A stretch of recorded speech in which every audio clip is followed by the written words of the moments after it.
If you like the video, make sure to like, subscribe, and comment. For more videos like this. People, share your super scary paranormal and haunting horror stories, the ones that gives you nightmares.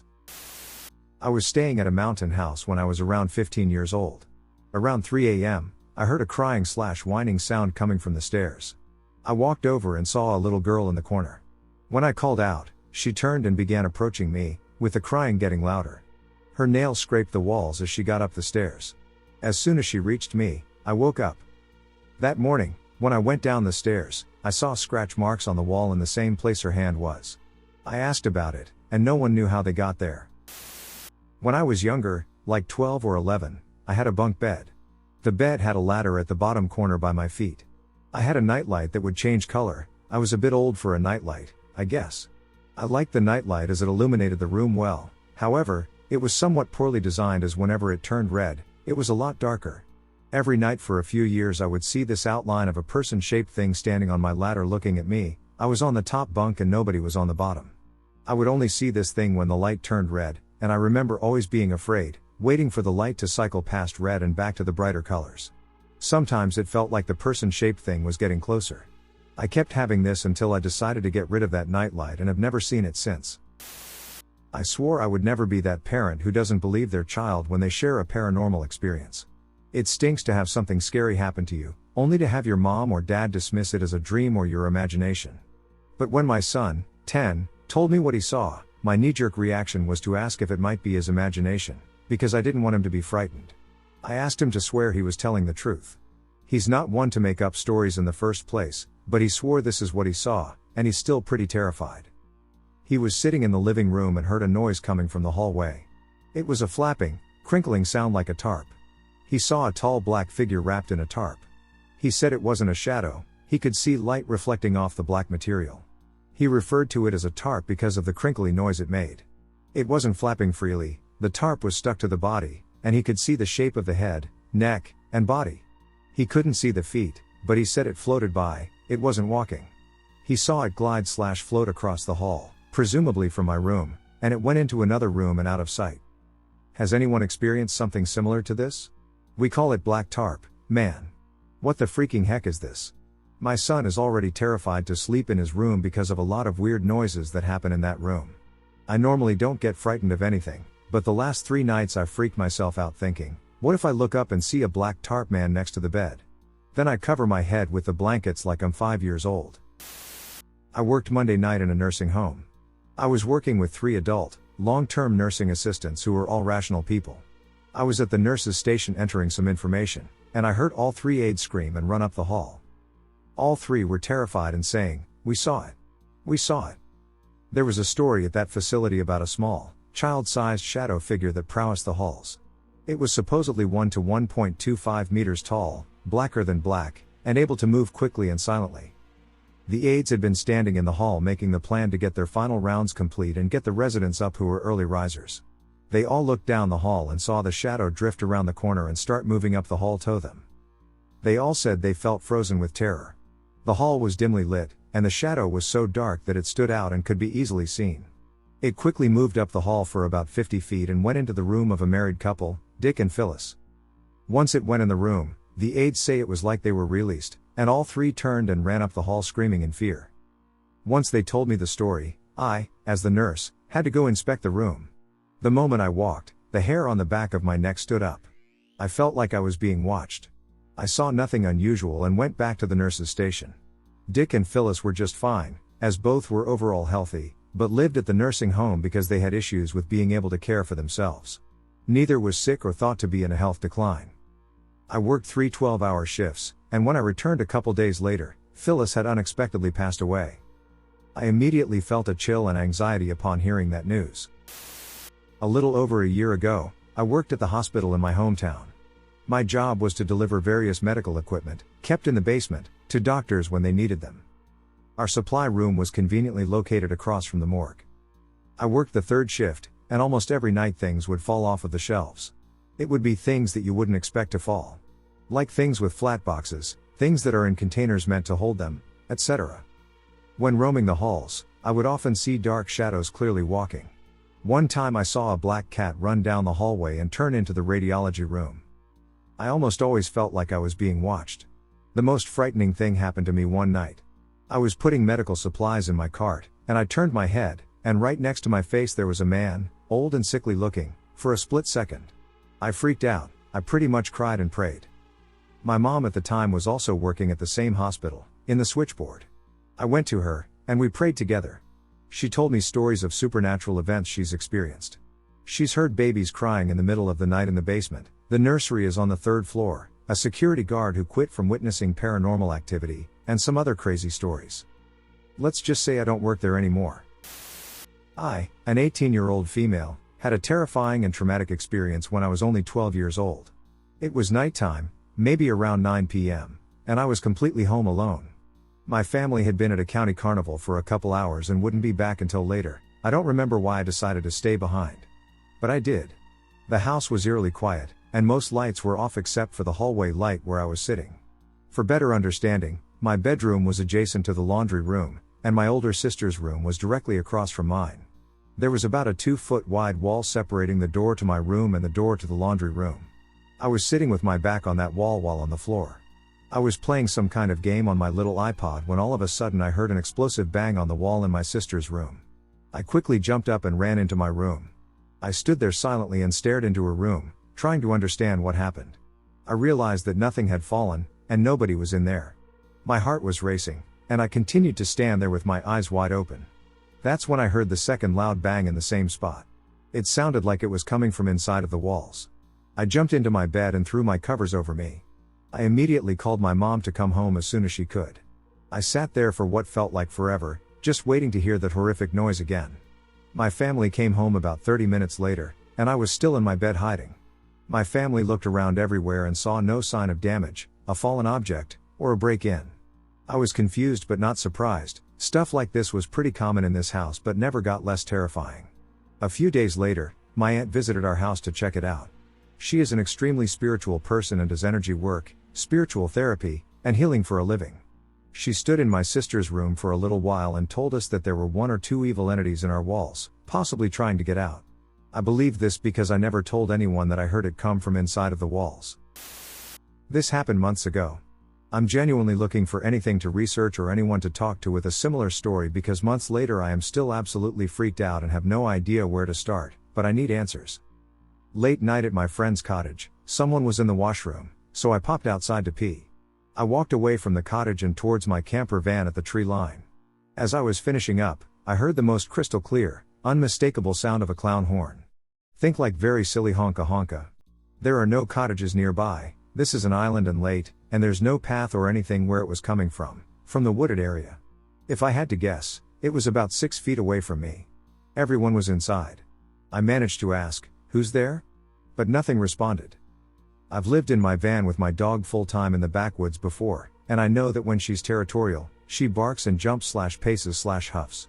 But that night she sat awake, fur up, low growling at the door. I fell asleep twice, and she barked very loudly both times I did. I was super freaked out, but it was also just like trying to convince myself that it didn't happen. Like I'm into paranormal shit, maybe I wanted to have some experience like this? I didn't tell anyone.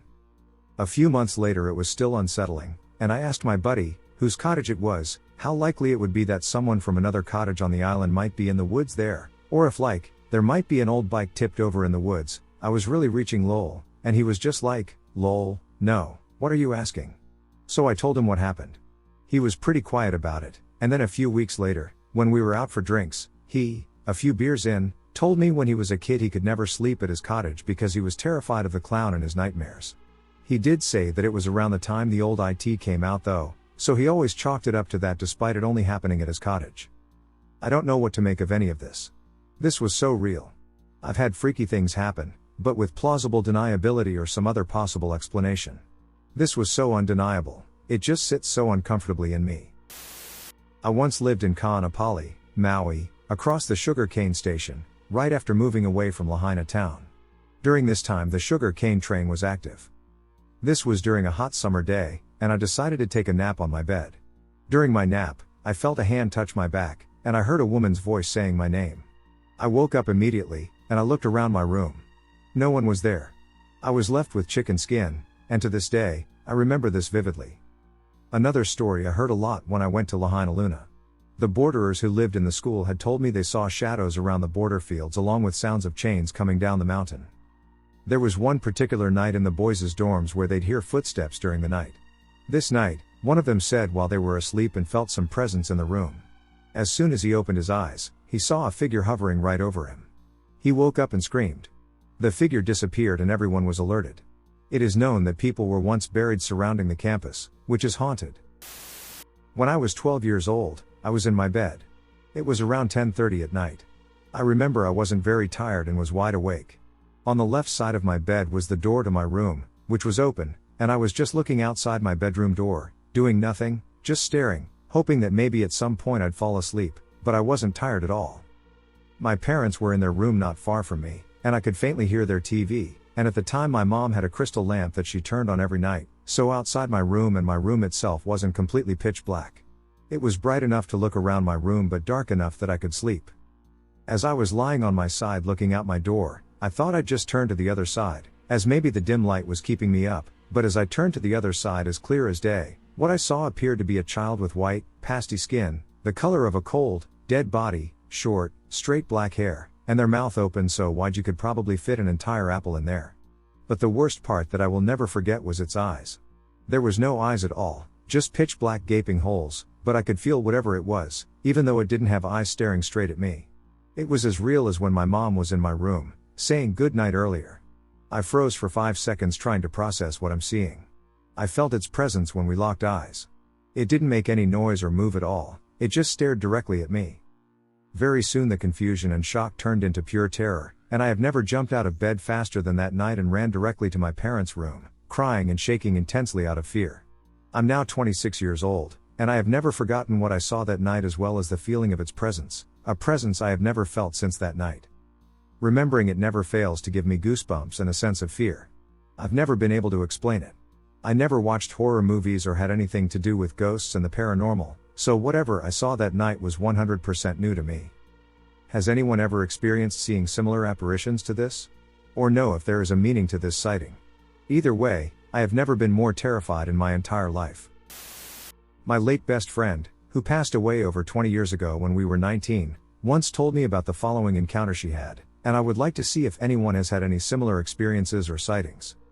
She told me that when she was 7 or 8, she and her dad were napping on a big pallet after watching a movie in their living room.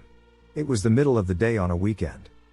Their living room, in which her dad still lives, has big glass panes on one wall, overlooking the back patio. The house sits on some significant acreage in the brushy woods of central Texas. No neighbors within at least a half mile, likely more. Anyway, my friend said she woke up from the nap to see a woman standing right outside the big window, covered in rags / possibly pelts, with leaves and twigs in her hair. I think she described her as old, but I can't remember with absolute certainty.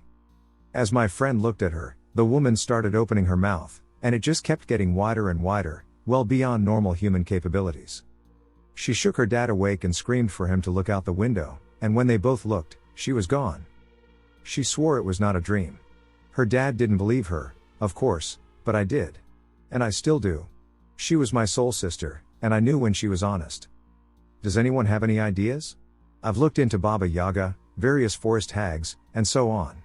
But the widening mouth never seems to be a distinct feature of anything I've come across over the years.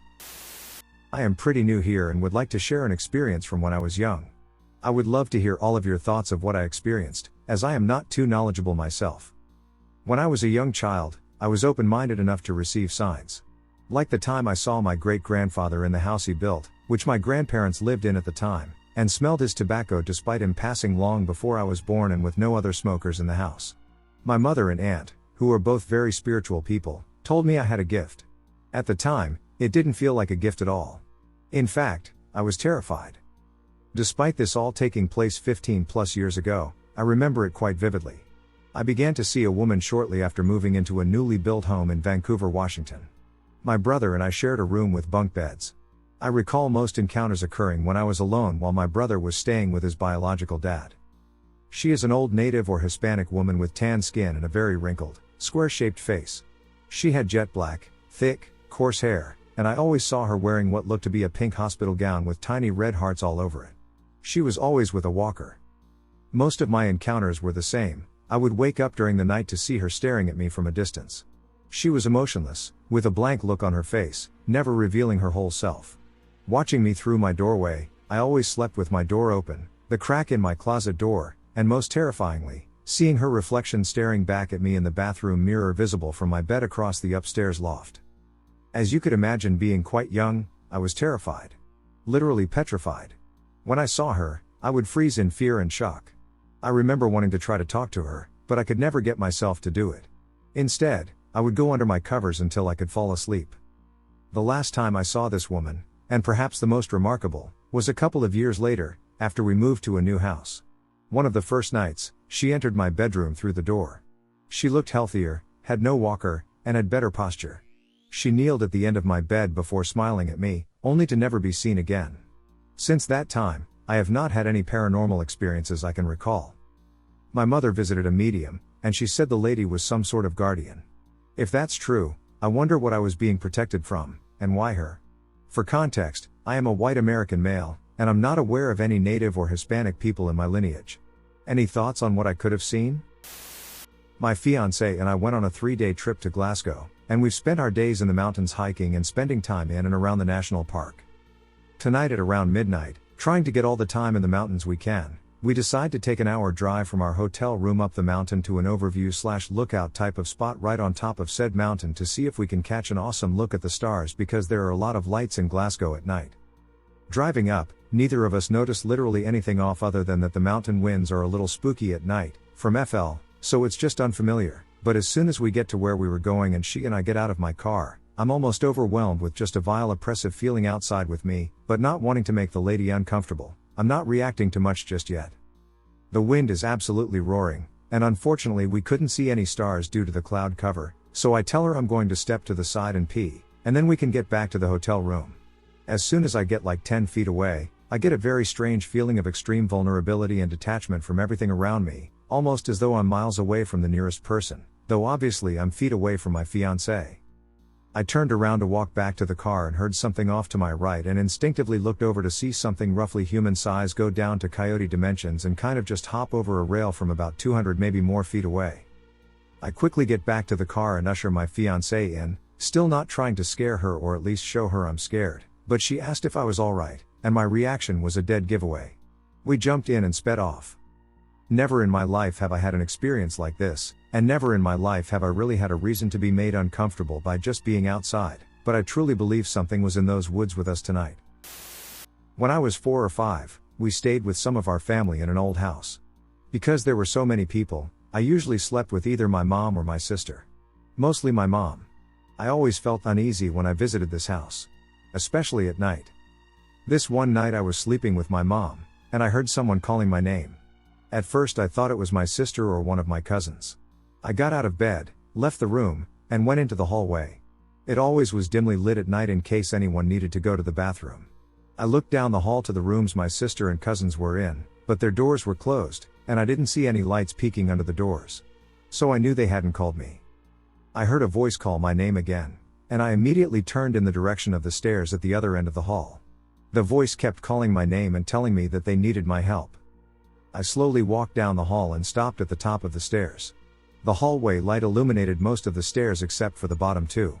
So I couldn't see anything beyond that point, just darkness. The voice called my name again, but the tone shifted slightly.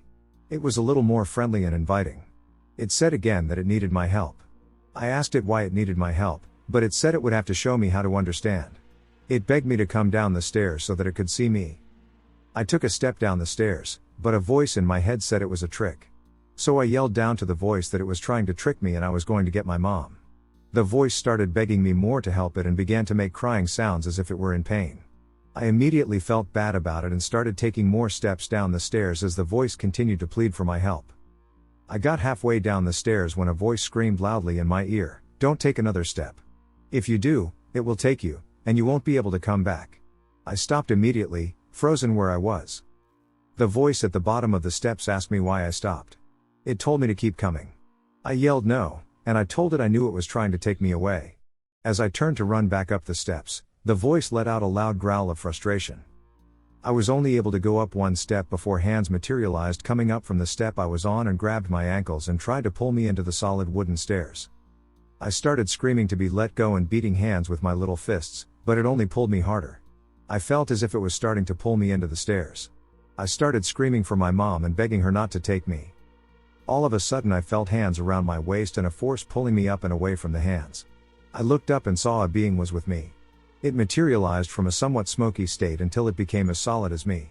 It was levitating in the air as it reached down and had its arms around me, attempting to pull me up and away from the stairs. I clung to the being as if my life depended on it, because I knew instinctively that it did.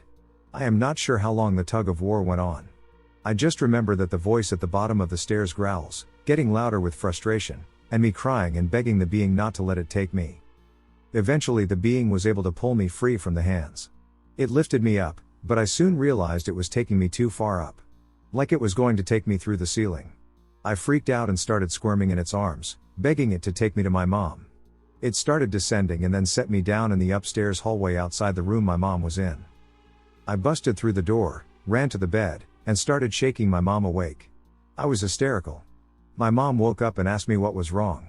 I tried to explain it to her, but I was crying so hard and shaking she couldn't understand me. She told me it must have been a terrible dream and tried to comfort me. She held me until I eventually fell to sleep. The next morning I tried to tell my mom what happened, but she again dismissed it as a terrible dream. Maybe it was. The funny thing is other members of my family mentioned that morning that in the night they either heard what sounded like yelling in the hallway or asked if there was a dog in the house because they thought they heard growling downstairs. This happened when I was about 14 years old. My family lived on a farm surrounded by open fields that were dotted here and there by heavily wooded areas. I used to love to go out with my dog in the grounds of the farm, while my dad and granddad worked with livestock and machinery, in and out of the various outbuildings that we had. We had a lovely neighbor renting one of the converted cottages on site, and it was in his yard that I witnessed something I'll never forget. A bit of context, there's a lot of natural and rustic beauty around where my parents' farm was, and healthy populations of wild animals.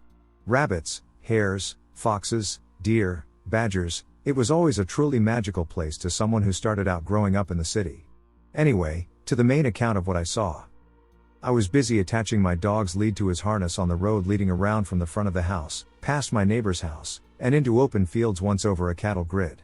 Our neighbor was away for the weekend to see friends, and I always did a courtesy check of his place while he was away, just moving mail out of the rain, checking that things looked okay, and making sure gates were latched and things. I got around the corner, and my blood turned to ice. It was one of those feelings that you know is the most primal, deepest fear that oozes straight out of your soul. In my neighbor's woodshed, there was an animal, a creature, a being that I had no recognition of. It was very thin, with unnaturally long arms and legs, almost like a deer, body compact, limbs long and bony. It was rifling around the stack of wood my neighbor had drying out in the shed from a tree he had recently felled. The being was almost a frog-like texture, with bulbous and unsettling eyes, a pinched mouth with barely any lips, a bloated pot of a stomach, but a clear and agile build. It was making these snuffling grunts, like busy noises. It was picking up bits of wood and sniffing at them and seemingly perplexed by the clunk of the wood when it dropped it back onto the pile. My dog was just as still as I was. He was a German pointer, so I was used to seeing him make that firm, hunting pose, but he was eerily rigid, and hackles were up. My dog eventually let out one of his gruff, half barks that he usually made when curious or startled by something. At the sound, it was absolutely buckled, like it had the shock of its life. It scrabbled around like a big, sloppy spider, with its arms and legs grasping for balance. It glanced at us only briefly, made what I could only describe as a gurgly, vomit-like sound, and bound away effortlessly over the fence like a deer. Hardly any effort, and it was able to clear quite an impressive fence without coming close to the barbed wire. It ran like a dog with long front legs and short back legs. It's almost like a greyhound. It took me a long time to go for a walk confidently again after that. I didn't even know what to call it. It didn't look like anything. It doesn't seem to want anything. And other than being terrified by my encounter, I didn't feel like I was in danger. But it was a cryptid in every sense of the word. To this day, I'm not even going to speculate about what it was. But I know I saw something I shouldn't have that day. What was interesting in the great scheme of things was that there was another farmer who lived a few fields over from us who was always ridiculed for believing in UFOs and strange beings and things. You'd often hear him spouting in the pub about green aliens and what have you. But after witnessing that, whatever it was, it always made me wonder if he had seen something too. So as a kid, I used to have a tough time falling asleep. I would toss and turn basically all night, and eventually I would make my way downstairs and finally fall asleep on the couch. I think it was probably just because I was a very hyper kid and was in go mode all the time. I know now that was probably because of the early bedtime I had and ADHD. I would basically go lay in bed and sit up for most of the night. One night, I guess I was really restless and could not fall asleep. Per usual, I sat in bed in the dark for a few hours. I don't know what time it was, but I remember my room being hot, so I'm guessing it was during the summer months. I got up and cracked my window open to let some air in, and then sat on my bed. I sat there for probably 10 minutes before laying back down. When I laid back into my bed, I remember staring at my feet, towards the door. Next thing you know, I heard a noise and sat up a little bit. Next thing you know, I felt a hand grab around my ankle, and I vividly remember seeing a hand wrapped around my ankle. The only way I can accurately describe the way it looked was that it looked like a hand wearing a white rubber glove. I felt the hand squeeze my ankle, and then I heard a man's voice, as clear as day, say go to sleep in a disgruntled tone. As soon as the voice stopped, I watched this hand disappear before my eyes. I laid back down and didn't move the rest of the night. Needless to say, I didn't sleep that night. The next morning, I went downstairs and asked my dad if he had come into my room that night and told me to go to sleep, which he said he did not. I asked my dad first, because he was a mechanic and had a ton of those white rubber gloves on hand for his job. I then asked my brother, sister, and mom, and they all said no. When asked why, I told them what happened, and they all looked shocked. They asked me if there was a face or a person in my room with me, and I told them no, it was just a hand. I remember describing it to my brother as the master hand from Super Smash Bros.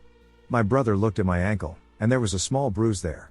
Whether the hand caused that or not, I'm not sure, but that was the only time that happened to me. Now thinking back, all these years later, I'm not sure what to chalk it up to. Could it have been an episode of sleep paralysis?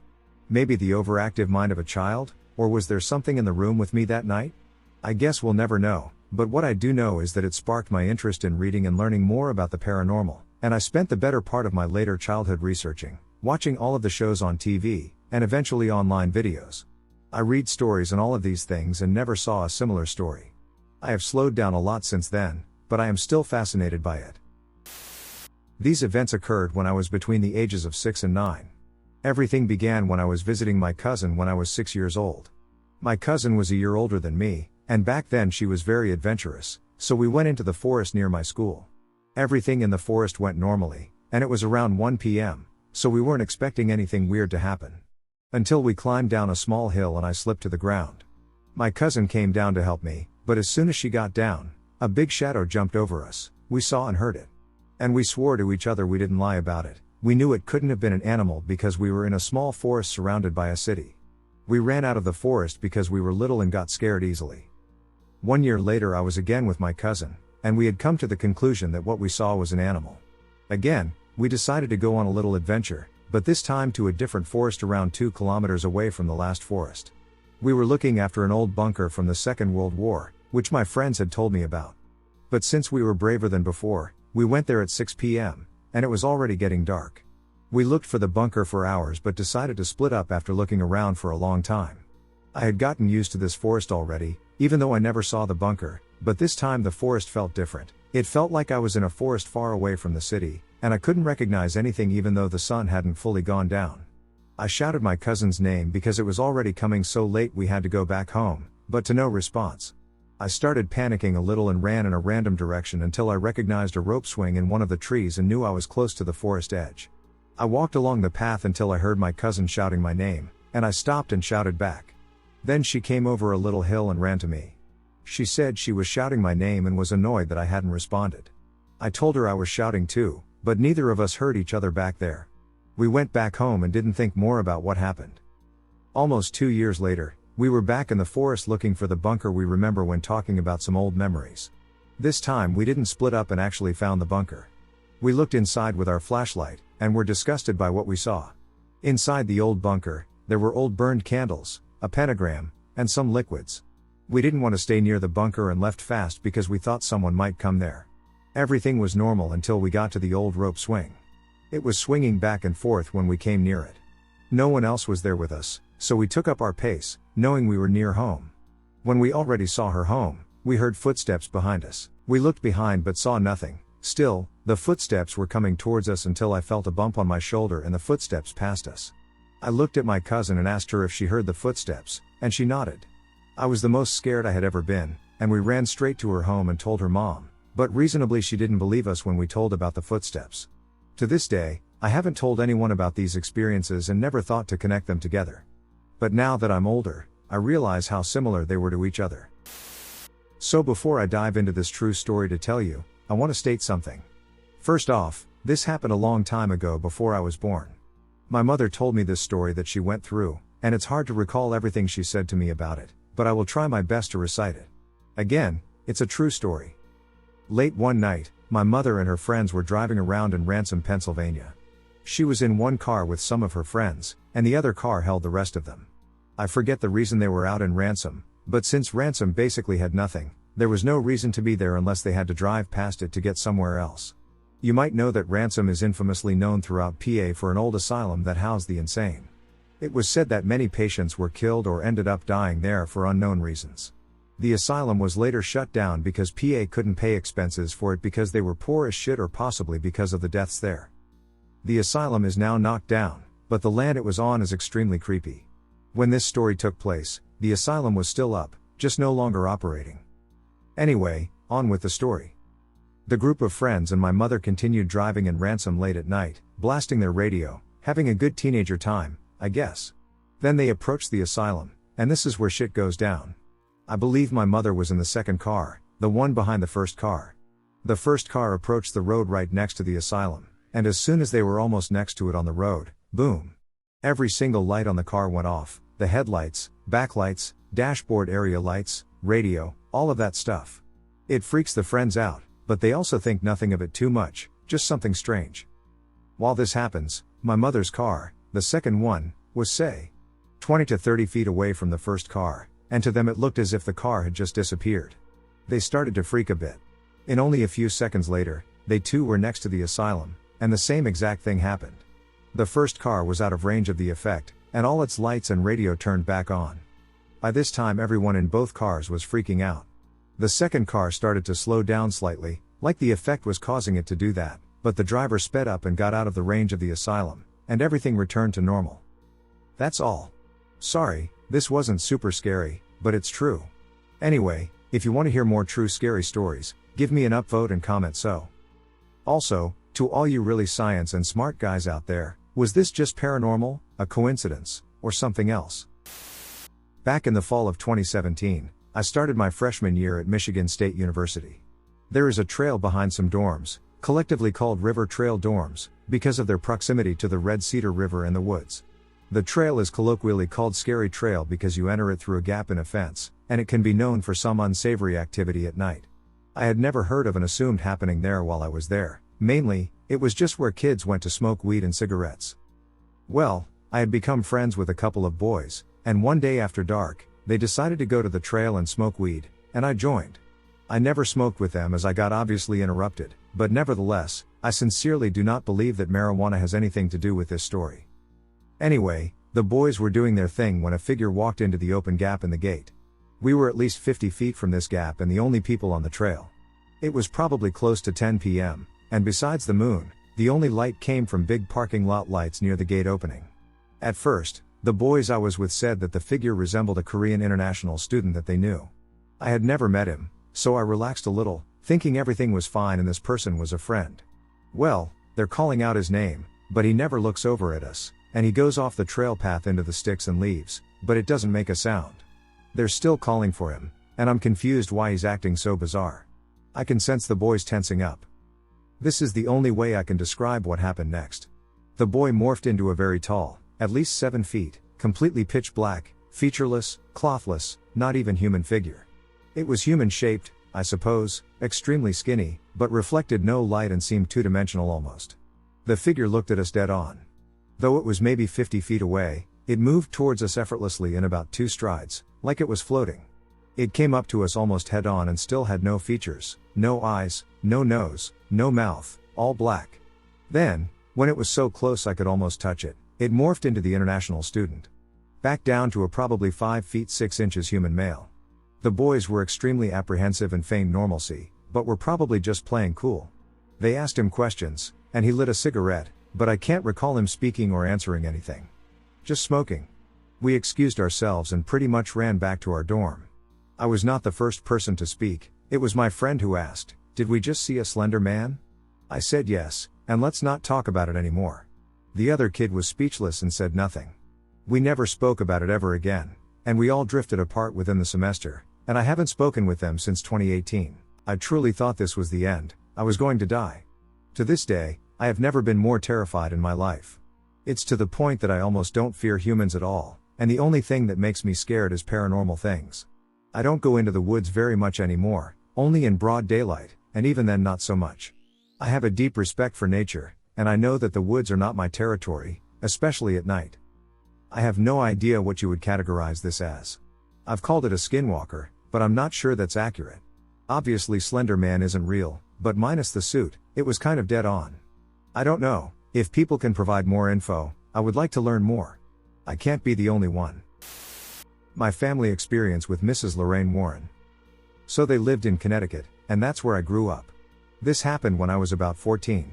It was either right after Ed Warren passed away or not too long after. Me and my dad were staying at my aunt's house one night. It was a two-family house, so she and my uncle, as well as my cousin, her husband, and their two children, all lived there. It was a new house they had just built and moved into a couple months ago. I found this part out later. Leading up to that night, my aunt was having crazy dreams where a little boy would appear in her dreams every night, or so she thought they were dreams, and lead her out of bed. My aunt said the outside of the house was a very bright light that showed through the windows to the point where she couldn't see anything outside, and the little boy would try to lead her outside. My aunt would always be found in the morning by my uncle around the house, passed out on the bathroom floor, living room, even the garage one time. They just assumed my aunt was sleepwalking. So anyway, that night, at about 2 a.m. or so, everyone hears this loud screaming coming from the upstairs living room. Me, my dad, my aunt, and my uncle all woke up and ran upstairs because it sounded like someone was hurt. We get up there, and my cousin and her husband are in the living room, and my cousin's son, who was about 2 years younger than me, was sitting in a rocking chair, his back was to us, but my cousin and husband were freaking out. So my dad and uncle walked over to my cousin and asked what was wrong. My uncle touched his shoulder, and he turned his head around, and it was bright red, his eyes were bloodshot, and his skin was starting to turn this weird grayish color. When they tried asking him what was wrong, he started speaking in Latin and rocked in a chair back and forth. Now he was known as kind of a prankster. So my uncle and my cousin's husband, thinking he's playing around, yelled at him to stop and went to grab him out of the chair. When they touched him that time, he let out a loud scream again in Latin, and his eyes started to roll in the back of his head. We are all freaking out at this point, not knowing what to do. My cousin went and got a glass of water thinking maybe he's sleepwalking and threw it on him, and he just laughed in this deep voice. My aunt was a pretty holy woman, she would keep crosses and angel statues and even holy water in the house, so she ran back downstairs to get the holy water because at this point we realized something weird was going on. My dad and my uncle grabbed him out of the chair, he was kicking and trying to fight them the whole time, and they held him on the floor. My aunt brings over the holy water and rubs it on her hands. My cousin lifts up his shirt while he's being held down, and my aunt places her hand on his back. It literally burned him. It left a burn mark the exact size of her hand on his back. He screamed and screaming for a couple seconds before he ended up passing out. I'm just standing there the whole time, absolutely terrified, not moving, just watching this all happen. So he's passed out, and not knowing what to do, they call the police. It's probably around 3 a.m. at this point. So the police come with paramedics and talk to us all, and the meds check out my second cousin to see if he's okay. He ended up waking up, and they said he was fine, save the burn mark on his back. Not knowing what to do, the police recommended that they give Mrs. Warren a call since she was a famous paranormal investigator and lived right in CT. So nobody ends up going to bed at all, and me and my dad leave in the later morning. Now this next part I wasn't there for. About a week later, my aunt gives Mrs. Warren a call, tells her what happened, and invites her to the house. Apparently Lorraine knew what the house was about before she even stepped foot in there. Apparently the newly built house was built on land that housed some kind of portal to the other dimension. The little boy in my aunt's dream was trying to lead my aunt outside through the portal, because if a human entered the portal, it would be open enough for demons to constantly go through. Apparently one got through and was able to possess my second cousin because he wasn't strong enough to fight it. Well, Lorraine ends up doing this whole seance and cleansing of the house to get rid of it all and close it permanently. They ended up living in that house for about another 8 years without any problems ever again before selling it and moving out of state. I never stayed over there again. To this day that night still haunts me. For context, I live about 30 minutes out of the city. In a wooded area. Closest neighbors are about 2 to 3 miles down the road. Could have very well been a human, which is a lot more scary to me, but I'm not so sure. Thought I'd share here as it very much felt paranormal and made my hair stand up. Last night, I was woken up by my dog crying at the back door. I look at the time, and it's about 3:30 a.m. I think to myself, that's weird, as he never needs to be let out at this time. I get up, turn on the porch lights, and let him out. He was hesitant to go out when I open the door, which is also weird for him. I watch as he runs over to the back fence and starts barking. This wasn't his normal bark. He basically sounded and looked like Cujo. Alarmed. As I've never seen him that distressed, I open the door and call out to him to come back inside. That is when I hear it. Whistling. It sounded like someone whistling a song. I don't see anything at this point but am still freaked out because I'm not sure who the hell would be on my property at this time, let alone at all. I'm desperately trying to get him to come in, but he's fixated on whatever he's barking at. I run to the kitchen to grab his treats, hoping to bribe him inside. I come back to the door, and I hear someone or something barking back at my dog. But in a high-pitched voice. It sounded like when a human barks like a dog. If that makes sense. I look towards where the noise is coming from and can barely make out what looked like glowing eyes staring out of the forest. The whistling starts again for a moment, and soon as I shake his treats and call out to him, I hear a very loud and deep growl. Not from my dog. It didn't sound human either. That noise sounded like a very mad, very large animal, or something. My dog comes running in the door, straight past me and his treats, right into his crate. I slammed the door and locked it, brought him into my room with me, and barricaded us in there till daylight.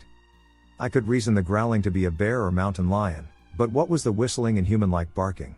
Not sure what that was, but it was enough to scare my dog to the point where he was trembling and panting. He's a German Shepherd, and he's a big, brave boy. I've never seen him that upset. I too am terrified and hope that never happens again. Thanks for listening, and if anybody has experienced something like this, please share in the comments. I bought an Ouija board from the 70s. I bought it from my neighbor because he buys from auctions and yard sales and sells on eBay. I bought it just to mess around and scare my wife. I personally didn't think much of it. It sat around on my shelf for about a month. One day I was cleaning my room. I was wiping things down, and right when I wiped the dust off the Ouija board box, I heard a click. That click was my light switch. My light turned off. That day, I gave it back to my neighbor. Before the light switch incident, my 13-year-old son heard a baby crying when I had a couple friends over for a few beers. He literally started crying himself. He was absolutely terrified. None of us heard it because the music was on. At that time we were messing around with it just for a couple minutes being stupid. I felt so bad seeing him cry for a few moments. It breaks my heart thinking about it. I will never do that to my family again. Even if it isn't real, I would never take the chance anymore. From my 41 years of history, I do believe in the paranormal from experience, but I just don't know what it is. I hope not dead people. This is the story of the scariest moment of my life. It's been a few months since I experienced this sighting, but I'm still terrified to go out at night due to seeing what I saw. About 3 months ago, I had moved onto an 11-acre property in rural Texas, specifically between Yorktown and Smiley.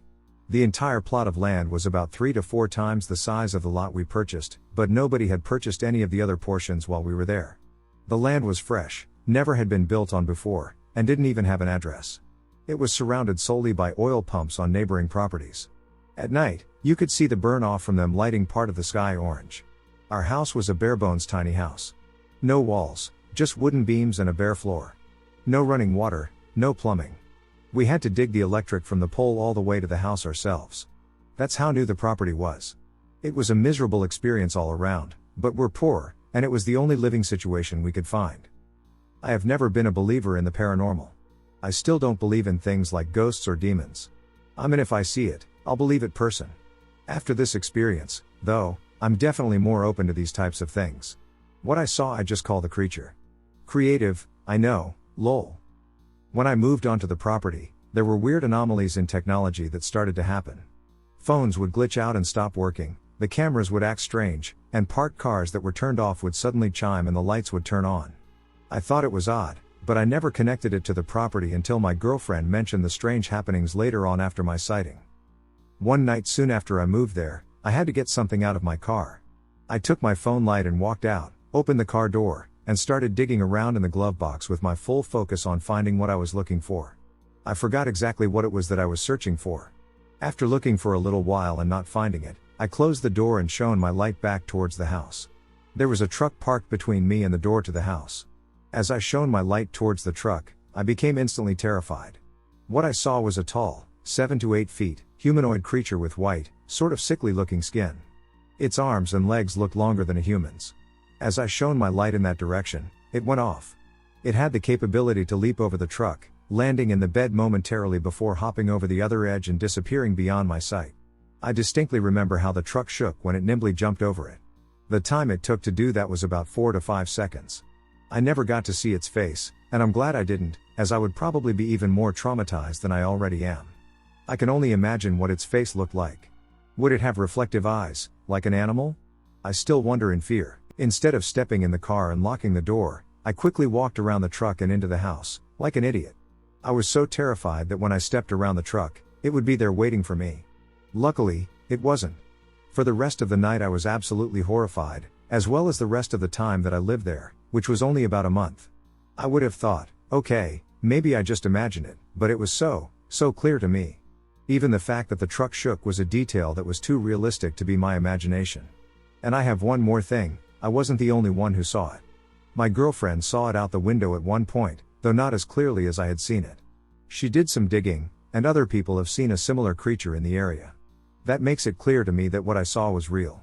I still doubt it to some degree, because how could it be real? But I can't see any other way to explain it. I still wonder what would have happened to me if I hadn't turned around when I did.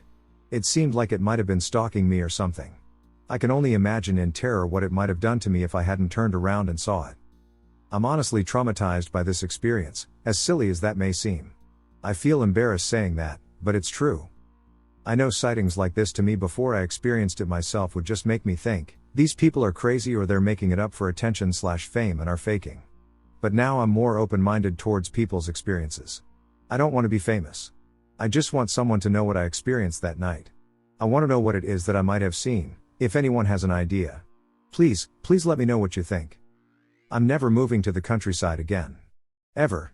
I'd rather get stabbed by some homeless Austinite than live out there and die from that creature. I'm from California, and way back when I was on the college search, I realized that I'd likely go out to the East Coast if I wanted to play field hockey. My mom and I organized a road trip through Massachusetts, New York, Pennsylvania, and Rhode Island to hit a bunch of different schools in a short amount of time. Ithaca College was among the schools. It was a last-minute decision to stop there, so we didn't have much time to explore the general area afterwards. We had been told by multiple people that the waterfalls in the area were beyond gorgeous and worth the stop, so my mom and I decided to swing by one before we left for Pennsylvania. We put Ithaca Falls in our rental car GPS, and it brought us to this red curb loop and an old, run-down overlook of the falls. This overlook was down a hill and through some trees, so my mom didn't want to leave the car on a red curb. She encouraged me to go down and check it out on my own, and I did. The first time I went down, I was sure to be observant of everything around me. I didn't want any randos sneaking up on me in the woods.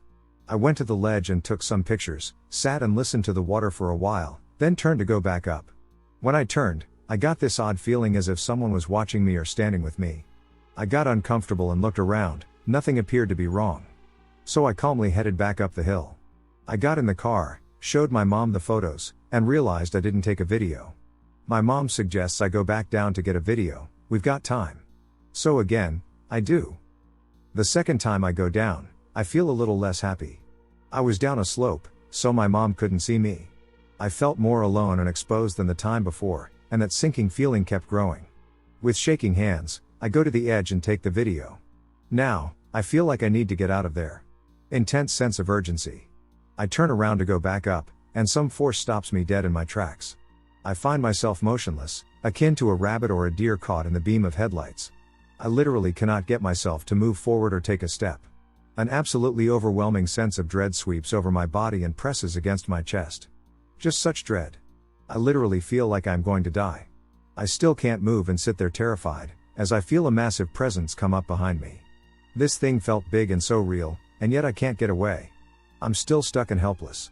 I keep standing there, too scared to turn around, unable to move, when the hairs on the back of my neck stand up. It bends down towards me, and right next to my right ear says, "Yoo-hoo." I kid you not, when I heard that I ran faster than I have in my entire life. I tore up that hill, still too afraid to see what was behind me. I got in the car, slammed the door, and like a movie went, "Drive." My mom looks at me in disbelief and goes, "Is everything okay?" I say, "Just drive." She told me later that I was pale white and that the sense of urgency in my voice just told her she had to get away from whatever I was scared of. What spooks me so much about this story is that I never turned around. It felt so real that it could have been a person, but I was right against the overlook. I don't think anyone could have snuck up behind me, and I've also gotten that sense of dread visiting other haunted places. I strongly believe that it was a paranormal experience. As for the yoo-hoo, it didn't sound male or female. It did sound mean, however. It seemed like an attempt to frighten or intimidate me. I've had a few paranormal experiences, but this one certainly takes the cake for scariest. I hope everyone enjoyed it and would appreciate hearing your thoughts. The Legend of La Planchada is a story of heartbreak about the life of Eulalia, a young nurse who was very dedicated and professional in her work of caring for the sick in the Juarez hospital in Mexico. She was very grateful and good people with the patients. One day a very beautiful and womanizing doctor came to work at the same hospital. Eulalia fell in love with the man, and they became engaged. When the day of the wedding approached, the man told her that they had to postpone it because he had to travel to the north of the country and that it would take 2 weeks to return. However, Eulalia waited for him in love and very patiently. Eulalia even refused engagements from other men, with the excuse of her engagement when her beloved returned from his trip. At that moment, a friend of Eulalia's told her that the doctor she was waiting for had just married another woman and had gone to another country, so he would never return. This generated a deep sadness in Eulalia, so much so that she ended up neglecting her own health to the point of dying in that same hospital. Witnesses who claimed to have seen the spirit of this nurse, who roams the corridors of the hospital Juarez de Mexico, describe her as a good-looking woman with blue eyes and blonde hair. La Planchada is one of the most famous urban legends in Mexico City and is nothing more than the story of the spirit of a woman who, despite suffering the heartbreak of a man, continues to watch over the patients of this clinic. Around this legend, there are hundreds of stories of patients in a delicate state or requiring urgent attention. They receive a visit from a nurse dressed in her perfectly pressed and starched attire. After giving them their medication, the nurse goes to the patient's family to tell them that everything is under control. The nurse takes advantage of these moments with the patients or relatives to tell them about the grief that distresses her, a lovesickness caused by a doctor who jilted her to marry another woman. According to the versions, the next morning, when patients or relatives ask where and how the attentive and beautiful nurse with the broken heart from the night shift is, the hospital staff has to reveal the horrible truth. There is no such worker, and her characteristics fit those described from the urban legend of La Planchada. Nowadays, every time a nurse falls asleep on the night shift, Eulalia's ghostly spirit wakes her up, or a nurse forgets to give a patient his or her medication. So me and my husband decided to go to a lookout spot that is known for paranormal. It's called Dover Lights. It's known for colored orbs that will fly around in the sky with no particular pattern. They are all different colors. I have seen them twice. Scientists have arrived and can't find any explanation for them, but that's not what this is about. This place is deep in a wooded area and on top of a mountain that you can see for miles when you get to the top, where the lookout is. It's about a 45-minute to a 45-minute drive from our home. We left a little after 11 p.m. It was a pretty clear night. Well, by the time we reached our destination at the top, a huge storm had come out of nowhere. It was lightning and thundering and raining really hard. It had been my idea to go there, but as soon as my husband turned off the truck, I was struck with a fear. I began to cry and told him I wanted to go. He asked me why, and I just kept telling him I didn't know why, but I didn't want to be there. So we started to drive back down the winding dirt road. About halfway down the mountain, lightning struck. It was so close that I jumped to the floorboard of the truck, and my husband threw on the brakes. I said, "What the hell?" He said that the lightning nearly hit the truck. I climbed back up on my seat as he began moving again. I spotted something glowing red about 15 feet into the woods. I couldn't pull my eyes away. It was looking at us. It was completely black except for its red eyes. It had something similar to pointing bat-like ears and wings that were tucked behind on his back, but you could see them over its shoulder pointy wings. It was about 3.5 feet tall and was in mid-stride when we spotted it. It was the feeling that it brought with it that was so scary. I felt heavy, thick darkness, like the whole world was dark black. That's the only way to explain it. Like nothing I have ever felt before or after. I felt a little poking around in my head and now realize it was trying to read my thoughts but couldn't and was slightly annoyed by that. I don't know how I know that, I just do. My eyes and its eyes were still locked. It was only a few seconds, but it seemed like time wasn't moving. As we continued driving past, neither one of us, me or my husband, said anything for a few seconds. Quietly, without looking at my husband, I whispered, "Did you see that?" He looked at me and said, "You saw it too?" I said yes, and then he looked at me and said, "What the FK was that?" We were driving fast now, trying to get out of the woods and away from that mountain. I said it was a demon, I think, and my husband doesn't much believe in things like that, but he said he never wanted to think about or talk about it again. It scared him, I could tell, and he didn't get scared, he didn't know what it was. His words were, "It was nothing good, and it was not from this world." We talked about it every now and then, we even thought about it later. It was a few seconds after that lightning had almost struck our truck, and that had to be somehow connected. It was too weird for the lightning, and then a second later that thing is right there, mid-stride in the woods. I'm firm it was a demon because the feelings that surrounded it were dark and turned everything dark around it. I just want to know what demon it would be. I have looked for years now online and never found anything that looked like it. I'm also thinking that those pointy ears were black horns, maybe not ears. It didn't have any features on its face, just the eyes glowing red, pointy wings folded back, and all black. It had 2 legs it was walking on, about 3.5 feet tall, but terrifying. It was intelligent, it saw us, and it could think just like we were. I don't know how I know that, but I do. Maybe it told me in a way that just popped into my mind. It was just as intelligent, as we are actually smarter than we are. I know all this because while our eyes were locked, the creature said this to me, but not loudly. So anyway, could anyone please tell me if they know more about this creature?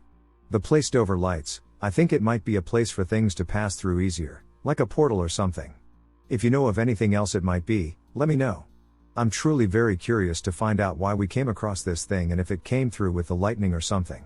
I know this sounds crazy. When I was 12, it was Halloween, and I had spent the night with my best friend. We were going to spend the night in his tree house. So a little after midnight, we left and went rolling houses. When we ran out of supplies, we were still hyped up and wanted something else to do. As we were walking through this little town, and I mean little, it was about 4 blocks long by 5 blocks wide, we walked past this abandoned, supposedly haunted house. It was over 100 years old and had been abandoned for about 50 years, according to the legend. Supposedly the last couple of families that lived there had left in the middle of the night, leaving all their belongings in the house, and refused to go back in to get them. According to the legend, they had been run out by evil spirits. The house had stayed in the original family until there was a suicide. After that, no one could stay in the house. Anyway, we decided to go exploring the house. I looked at my watch, it was 3 a.m. We had to force the front door open. It was a large 2-story house with balconies. It was sort of Victorian in style. The front door was actually made up of 2 double doors. So we enter, and immediately we hear this low growling. I told my friend to watch out for the dog, so we didn't get attacked. We started walking through the house and heard all sorts of sounds that we could not explain. Sounds of dishes breaking, doors slamming, heavy footsteps, those sorts of things. The growling stayed constant and always sounded like it was in the next room. But we never saw a dog. As we got to the top of the winding staircase, there was a colony of bats that flew past our heads and out the large hole in the roof. We went through a couple of bedrooms, with the growling following us. As we entered the last room, the one with the hole in the roof, we disturbed a colony of blackbirds that also flew past our heads, making us duck. Since we had been in every room, we decided to leave. My watch said 4 o'clock, and we went down the staircase, still with the growling following us, even though we couldn't see anything there. As we stepped out the front door, we saw fire trucks, police cars, and a crowd of people. The house we were leaving was on fire. I looked to my right where some firefighters were spraying water and could see a big hole in the outside wall big enough to see into the living/sitting room. I backed up into the house because I didn't see the hole as we were leaving. When I got back inside, there was no hole. We left the house, walking past several firefighters and policemen, and none of them saw us until we had made it past the barricade they had set up to keep people away. When I heard someone say that it was 3 o'clock, I said, "No, it's 4 o'clock. Several people corrected me, saying that it was just 3 o'clock and that my watch must be wrong. The house burned completely down that morning. After that night, I have been able to see, hear, and talk to spirits. I am able to make evil spirits leave a house or person. I can tell the difference between good and evil spirits. When I encounter a spirit, I have a vibration type feeling in my body. It's different depending on what type of spirit it is. Even though I really do enjoy being able to do what I do, it can get mentally and physically exhausting. I don't know what happened that night, but something happened to me in that house. I was given a gift. It had to be a good spirit that did it, because it's brought me nothing but joy and allowed me to help a lot of people that were being attacked by unseen forces. I told you this would be unbelievable. I can't explain any of this. I know it happened. I know what has happened because of it. I don't really care if anyone believes me or not. I'm not trying to get validation from anyone. It's satisfying when someone does believe me, but I'm not looking for it. If you think you have an explanation, I would love to hear it. If you want to tell me I'm making this up and lying about it, go ahead, it won't bother me. That is most people's opinion, so you are in the majority when you don't believe. One night, I agreed to hang out with my friend. It was about 11 or 12 p.m., and my curfew was like 9 p.m. because I was only 13 at the time. So I snuck out the back door into our tiny fenced-in backyard. At the end of our fenced-in backyard, there was a small gate to exit the backyard, which led to a big field. Across the field was just the back of more townhouses. Our townhouse was the second from the end, and there was a tiny path leading into the big field. I used it a lot when meeting with friends and stuff. So like I said, it was late at night, and I agreed to meet up with a friend, so I snuck out of my back door, stepped outside of our fenced-in backyard, and sat on my hoodie on the ground with my back against our fenced gate. So all I could see was the big empty field. It was pitch black. As I'm sitting there, I start to hear someone come down the path. I figured it was just someone walking through, and I just sat quietly against my fence because it was so dark I figured they wouldn't even see me anyway. Part of me thought maybe it was my friend? But that wouldn't even have made sense because my friend traveled always by bike, and he came from across the field whenever we would meet up. So I'm sitting there in the pitch black, looking to my right to see who was traveling down the path like 3 feet away from me, and as they get to the end of the path, they stop and kneel down looking at me. All I could see was a figure. When they just sat there staring at me kneeling down to my level, I got freaked the duck out. My eyes couldn't comprehend what I was even looking at. I was super spooked and started to slowly stand up so I could run, because what the duck is staring at me. As soon as they saw me move to stand up, whatever it was bolted back down the path, and I ran into my house as fast as I could. My heart was pounding out of my chest.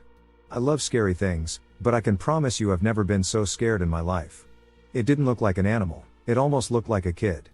But all it did was kneel down, staring at me, almost trying to figure out what I was doing. As soon as I got in my house, I locked every door possible. A few minutes later, my friend texted me, saying they were out back in the field, and asked me where I was. I told him I was sorry, but I couldn't go back outside because of what I just saw. He was pissed he traveled all that way for nothing, but I just couldn't get that image out of my head.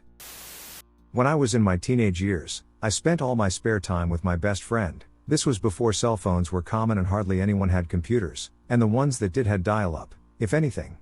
We did everything together, including working the local scary house entertainment with mutual friends. One of them, after work, stated that there was a haunted graveyard we should visit afterwards one night. We shrugged, thinking it would be nothing, and agreed to go. After we got off, we drove the 20 minutes to get to the graveyard. We stopped at a gas station before going down the dirt road, and our friend explained to us how the graveyard was haunted. There's a tombstone that glows at night. When you see it, you have to walk directly to it, or it will stop glowing, and you have to walk around until it starts again. On the stone only some things are visible each time, a name or a date, but never everything. I told myself, okay, this is a little weird, but I doubt that's true. As we are getting back into our cars to go, I see a black lab, abandoned and malnourished. My heart breaks a little. I'm a dog lover, so I pick it up and put it in the back of the car, where it promptly curls up and goes to sleep. As we pull into the graveyard, we notice that there's an old wooden church attached that looks like it's well over 150 years old. Black metal fences surround the plot with those metal barbs on top. I'm still not feeling a bad vibe from it and think it'll just be a fun night out being stupid. We park alongside the church, a little past it on the road, and get out laughing and joking, me, my best friend, his girlfriend, and our mutual friend. He tells us the gist of it again, and off we go, waiting for a glowing headstone. After a couple minutes, I start thinking that this is all a joke and nothing will happen when I notice the tombstone. I stop and stare at it for a few seconds, dumbfounded that it is actually happening. After a few more moments of pondering and thinking that it's due to a light or the moon, I take a step to the side, and sure enough it stops glowing. I chuckle to myself, thinking that it's optical illusions, and step back to the same spot I had been, and the stone wasn't glowing. I walked around in the general area and nothing. I began just walking around again, and a few more minutes it began to glow again. I decide to just walk right to it this time. Once I get there, the light glow is no longer present, and I call my friends over. Sure enough, only a few things are written on it. His name, the day he died, and where. We think that's pretty cool that it actually happened, and we walked back over to the cars to talk and hang out. As we were sitting around the walkie-talkies that we had with us, we began picking up static and sounds that almost sounded like someone talking. Weird and kind of creeped us out, but nothing too crazy. We decide to look inside the church and see if we can determine how old it actually is.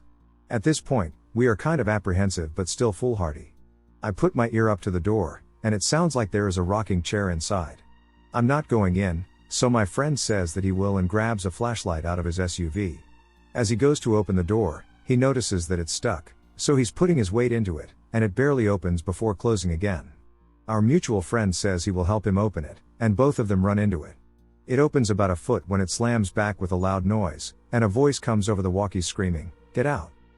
We were fully spooked or scared and decided it was time to go. My buddy's girlfriend gets in my car as I'm behind the other two, and we back down the road. I look over at the church and notice my headlights were on as I'm backing out. I got out of the graveyard and on the main road and noticed I couldn't see, so I turned on my headlights. As I'm driving away, it registers that I saw them on in the church windows. My buddy said that when he was backing out, he saw a glowing face following him in each window. As we are driving back to the gas station, the dog in my backseat is growling loudly and freaking us out. Once we got to the gas station, the other two were weirded out and asking what we were saying on the walkies to them as we were driving. I told them we weren't and didn't even have the walkies out. We found them in one of their vehicles, we didn't have them and could not have talked over them. I start thinking that maybe the dog I rescued had something to do with it and decided I'd take it out of the car and book it home in record time. I have not been to a haunted graveyard since. I've dealt with paranormal experiences throughout my life, and I'm convinced that some kind of spirit follows my family from time to time. It usually just shows up as little shadows peeking around corners or strange noises in the middle of the night. But there's one experience that still freaks me out to this day. I was younger when it happened. So, I was home alone with my younger brother. We had this little dog named Stephanie, a tiny ball of energy that was completely obsessed with Cheerios. We didn't give them to her often because they weren't the healthiest treat, but she loved them more than anything. That morning, I went to the pantry to grab some Cheerios for Stephanie. She was right there beside me, practically bouncing with excitement. I grabbed the box, turned around, and just like that, she was gone. I was so confused, thinking, what the hell? Where did she go? I immediately started searching the entire house, calling her name over and over. 2 hours went by, and still no sign of her. At this point, I was really worried. In a last-ditch effort, I grabbed her favorite squeaky toy, a little pig that she adored, and squeezed it. Out of nowhere, she appeared upstairs in the hallway, right in front of my brother's room. I could see her standing there from the main floor. Relief washed over me, but I was also confused as hell.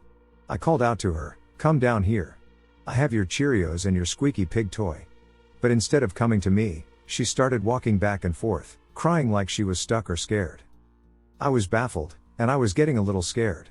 I kept urging her to come to me, but her crying only grew louder and more desperate. So, I started climbing the stairs, but the higher I went, the louder her cries became. I began to worry that she might be hurt or trapped, so I hurried up the stairs, my heart racing. When I reached the top, I suddenly felt something scratch down my back, 5 distinct fingers. I kid you not, it felt like a hand had just clawed me. I screamed in shock and bolted towards Stephanie, who was still crying in front of my brother's room. My brother heard me screaming and burst out of his room, totally freaked out, asking what was happening. I told him something had scratched me, and then, out of nowhere, we both started hearing this loud banging on the walls. We were completely terrified. Without thinking, I grabbed Stephanie, and my brother and I ran downstairs to the solarium, which had a glass door. We shut it behind us, thinking we'd be safe there. But then the banging started again, this time on the glass door itself. We could see right through it, but no one was there. It was just us, but the banging was relentless, echoing through the room. We were both sobbing at this point, absolutely terrified. We called our mom, begging her to come home immediately. But she didn't believe us. She thought we were just imagining things or trying to prank her. Later, when things finally calmed down, my brother checked my back. Sure enough, I had 5 scratch marks running down my skin. They weren't deep, but they were definitely there. That was the only time I was ever physically attacked by that spirit. It makes me wonder if another one entered my home that day. When I was in 2nd/3rd grade, 85-86. My family moved us to a small town in Kentucky along the Ohio River. The house was very, very old and walking distance to a cemetery. To describe the house, it was just an average-looking house with some quaint features, like one of those old-fashioned hand-turned doorbells. In my sister and I's bedroom there was a trapdoor that led to the cellar, and if the door wasn't lifted, you would never know it was there. The cellar was not a normal root cellar. The walls were made of old stone mortared together, and the floors were a fine black coat of black dust. I remember my dad telling us it was coal dust from storing coal down there long ago. But back to the walls. The walls were adorned with thick chains that rusted out thick cuffs every few feet or so. There were several large round anchors with U-shaped rings with a huge metal ball at the end. Imagine a giant septum piercing. We later learned that this is where captured runaway slaves were held. When we moved in, little things would happen. We would come home and the shower would be running or the kitchen faucet would be on. There were 4 of us kids, and we, of course, were blamed. The lights would flicker, like violently, almost like a strobe light. Being an old house, my dad figured it was an electrical issue, even though the issue was never found. We would come home from school, and our toys would be dumped on the floor and our coloring books torn and crayons broken. We were punished for that as well. Then one night during dinner we all heard an old-fashioned bell that echoed through each room. Remember that old, hand-turned doorbell I mentioned? Yep, that's where the ringing came from. The issue was that it had long ago been painted with many coats and was impossible to turn. My dad took pliers and an array of tools to remove that damn bell, but it would not budge. Things really started to escalate then. Almost every night at 3 a.m., the doorbell would start ringing. Cameras weren't really a thing back then, so my dad would physically stay up all night outside to catch who and how the doorbell was being rang. Spoiler alert, no one was ever caught. Then we started hearing the chains. The doorbell would ring, and then we could hear those damn chains beating against the wall. We were so scared that we begged our dad to move the dresser over the cellar door so that nothing would get us. It got to the point where all 4 of us were sleeping together in a full-size water bed. Strange things kept happening, items going missing, lights, water, the refrigerator door wide open, the whole thing. My parents changed, they became violent towards us kids, and we were accused of being the reason for all the mischievous things going on. Then one early morning it got crazy. My older sister would always get up early because back in the day your hair had to be curled, teased, and made as high as possible. You didn't do a good job unless you used a half can of Aquanet, those who know. When my sister woke up one morning, she turned on the lamp to get ready, and the light bulb exploded, which woke the rest of us up. The water bed started to wave and shake so bad it was hard to move to get off the bed. At the same time, the chains in the cellar were being slammed against the cellar walls, and loud thumps could be heard on the wooden stairs. The cellar door shook so violently that the dresser toppled over. All 4 of us kids were screaming and freaking out. As my mom came running to us, the bedroom door slammed shut, my mom couldn't get in, and we couldn't get out. All our toys came to life. I watched my little bright scurry across the floor like a mouse. My brother's remote control car was going nuts. Paper was swirling around, books were being slammed against the walls. I just covered my ears and closed my eyes tight and screamed for my mom. It was so loud. Then suddenly, it just stopped. Our bedroom door flew open. We left that moment, still in our pajamas, and never looked back. That was the last time I ever stepped foot in that house, and to this day I have an irrational fear of light Brits. That is my life-changing paranormal story. I've experienced other things throughout my life, but that house was hands down the most terrifying thing to happen to me. After that incident, not much scared me, and I became overconfident. In high school, my friends and I went to the Bell Witch Cave. I had really long hair, and it was in a French braid about halfway down my back. I was being arrogant about not being scared, and whatnot. When my hair was pulled so hard, I landed on my butt when no one was behind me. Ever since then, I've been respectful towards the paranormal and the spirit world. I worked psych for 3 years at a facility in the middle of nowhere. It was a smaller facility, it only had 16 to 18 beds. There were 3 TV rooms, a dining room, a kitchen, and a back room with a staff kitchen and 3 offices. The facility was older, and before it was a psych facility, it was a nursing home. But before it was a nursing home, it was a place called the Poor Farm. It opened up in the 1870s. The Poor Farm was a place where they would store the mentally ill and pretty much put them in cages until they would pass away because no one wanted them or knew what to do with them. They still have one building up across the street from my job with cages and everything that they open up during Halloween for tours. The building I worked in got torn down and remade into the facility. It was still creepy. In the corner of my eye I would see people walking in the halls, and when I would look over, I knew one was there. Even people that were new and wouldn't know anything about the place would comment on thinking they saw someone. Sometimes at 3 a.m. you would hear a faint scream coming from the dining room or the cupboards opening and closing. In the back room with the offices, you'd hear the chairs moving around, but it's the middle of the night, so none of the supervisors would be there. There were times I'd step outside at night and have to run back in because I could hear footsteps walking towards me. My one coworker was in the storage room and came out freaking out because she could have swore she saw someone in the mirror looking at her. My other coworker, who didn't believe the place was haunted, came out of the back offices, scared, because she heard some girl talking. There were more things that happened, but this is all I can remember for now. Definitely a creepy place to work night shift at, but I loved it. I work in homes, providing care to medically fragile children. One home in particular was especially active. My patient had been born extremely premature, along with her sibling. The sibling passed away shortly after birth. Odd things would happen, pictures falling off the wall, noises, lights going on and off, and once, a toy literally flew up off the ground and into the air. But I'm getting ahead of myself. As a home health nurse, it can be hard sometimes to maintain boundaries and professionalism. I had always maintained a friendly but distant relationship with my patient's parents. This case was different. I became very close with the patient's mom. The physical therapist had told us that she felt the patient might be encouraged to crawl and eventually walk if she was around other children.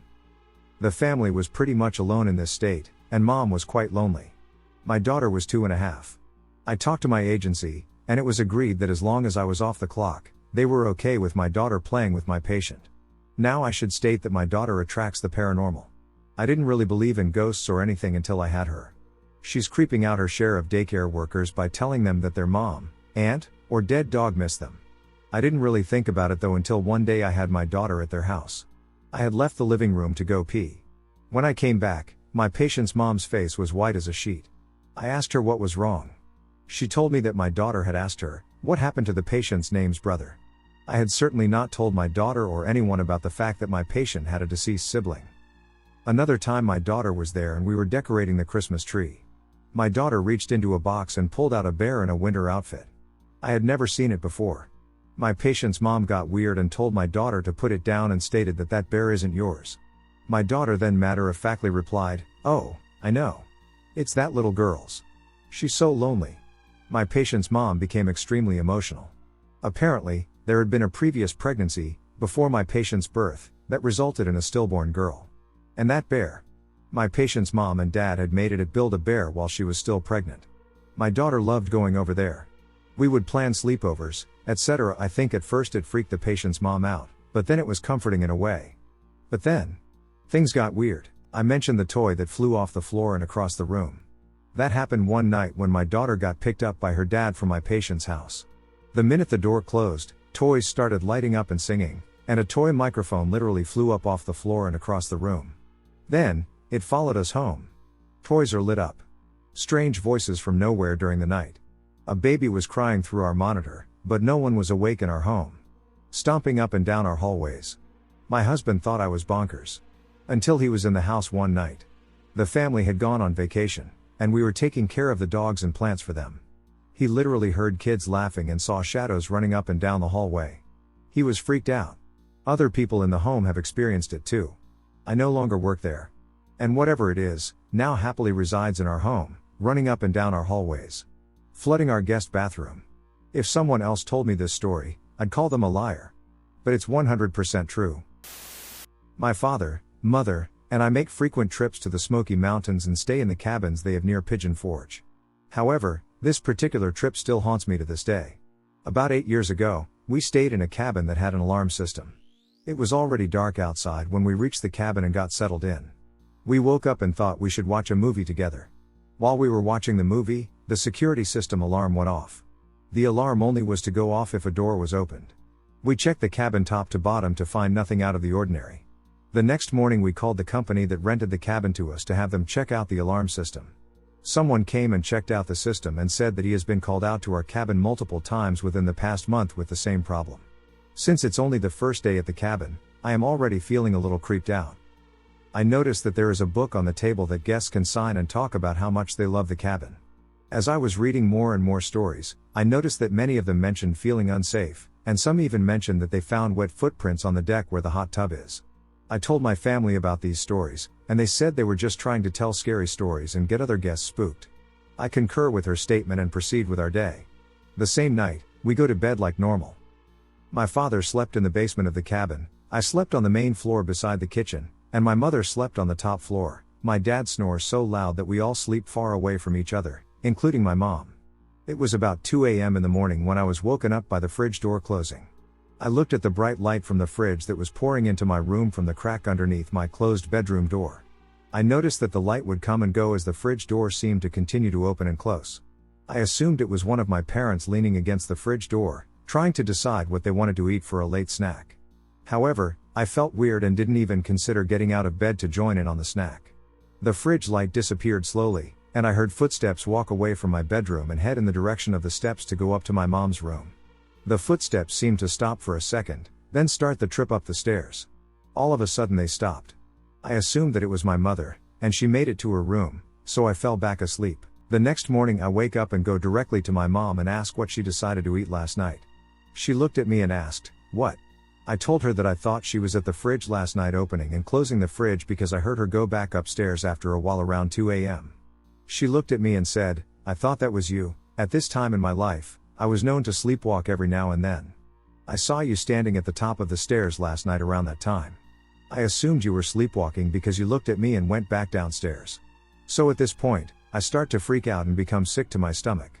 The rest of the trip, I slept with my mother on the very top floor. I didn't experience anything else the rest of the trip, and I never went anywhere alone. A couple months go by after our trip when my dad tells me he was looking to rent another cabin for a trip, went to go look at the cabin that we rented the last time, and found out that the cabin had been closed and is no longer available to rent. Out of curiosity, he did some research to find out that many guests experienced something in that cabin. The complaints ranged from feeling unsafe to people thinking someone was in the cabin that shouldn't have been to people leaving before their vacation was over. While I don't remember what my mother and I went through that night at the cabin, I now know we weren't alone. I'm really shaken from this experience, although I am open to more rational explanations. It was truly terrifying. I've never been fearful in my life. Sorry, this is a bit long. There's an old, sprawling cemetery I frequently visit near me. I go there to feel at peace, and I've never had any other feelings than a sense of calm and peace until yesterday. There are 2 mausoleums in the cemetery, which are right across the road from each other. Because this place is huge, there are many roads running through it. Every time I go I visit the same mausoleum and wander the corridors because it relaxes me, but when I walked into the mausoleum yesterday I immediately had an unsettling feeling like something did not want me there.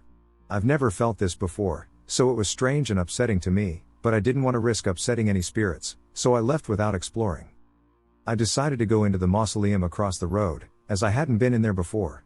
I walked in and immediately had the same unsettling feeling but much worse. As I walked down the corridors, I heard a quiet banging noise coming from one of the crypts, which was creepy, but I figured it was just the building. I still believe it was the building. As I got farther and farther into the maze of corridors, the feeling I was being urged to leave got worse. There was absolutely no one else in there but me, which I knew because the whole place is made of marble and every sound echoes. So I start making my way out, trying to avoid the corridor where I heard the noise, which led me to another corridor where all the crypts were made of wood. I thought it was architecturally interesting, so I went to check out the crypts. A few feet down that corridor, I heard what sounded like a moan. I was creeped, but not enough to stop, so I continued. Then I heard another that was much longer and louder. It didn't echo, which was particularly disturbing to me. I stopped dead in my tracks as panic seized and turned around and ran out of the mausoleum at full speed. When I got out, I was visibly shaking and hyperventilating. I felt such a bad presence in the first mausoleum. I wish I just left because it only got worse in the second one. I've never heard a noise like that in my life. I'm sure it could be explained by something logical, but even so, why did I have such a profoundly unsettling feeling in this place I go to feel calm and at peace? I'm anxious and disappointed. I might not be able to go back. When I got home, I Googled to see if other people had paranormal experiences in that cemetery, and individuals reported hearing strange, inexplicable noises where nothing and no one else was. Does anyone have any advice? I'd hate to never be able to return to the mausoleum. Back in 2017, I went over to see my brother in Australia, The backstory is he moved over there with his now ex-partner and their kids back in 2009. At the time I went there, the kids' ages were 8, Lily, 7, Tom, and 4, Harry, names changed for privacy reasons as Harry is only 11 now. They lived in a bungalow in a suburb called Lemming. The room that I was staying in was at the back of the house, close to Lily and Tom's room, but far enough away to have privacy. Every time I go to my room, my hands would be freezing, the pets would absolutely refuse to step foot in there, and I'd hear noises in the air conditioning, even though it wasn't on, or in the kitchen when everyone was in bed. I didn't think anything of it, if I'm honest. Fast forward a month into my stay, my brother had to go to work. He works in the mines, so he would go to the mines for 2 weeks and come back to Leeming for 1 week. So in the house were just his partner, the 3 children, and me. In the past, Harry would wake up on the sofa at night when we were watching TV in the evenings and say things like the people are going through the walls and go back to sleep. We just brushed it off as a nightmare. I mean, he was 4 and had never seen any scary horror films or shows. So around 3 days after my brother had gone to work, we were all having dinner at the table. The best way to describe the layout is that the kitchen was a triangle shape, the dining table was just off the side of the kitchen in a nook, and there were 2 hallways, one you could see straight from the table, where my brother's room and the living room were, and another you couldn't see where mine, Tom, and Lily's spaces were. Tom and Lily sat opposite me, Harry next to me, and my brother's partner at the head of the table, with her back to the hallway leading to my brother's room. As we were eating, Harry kept looking down the hallway we could see. We all looked at each other like, what is going on?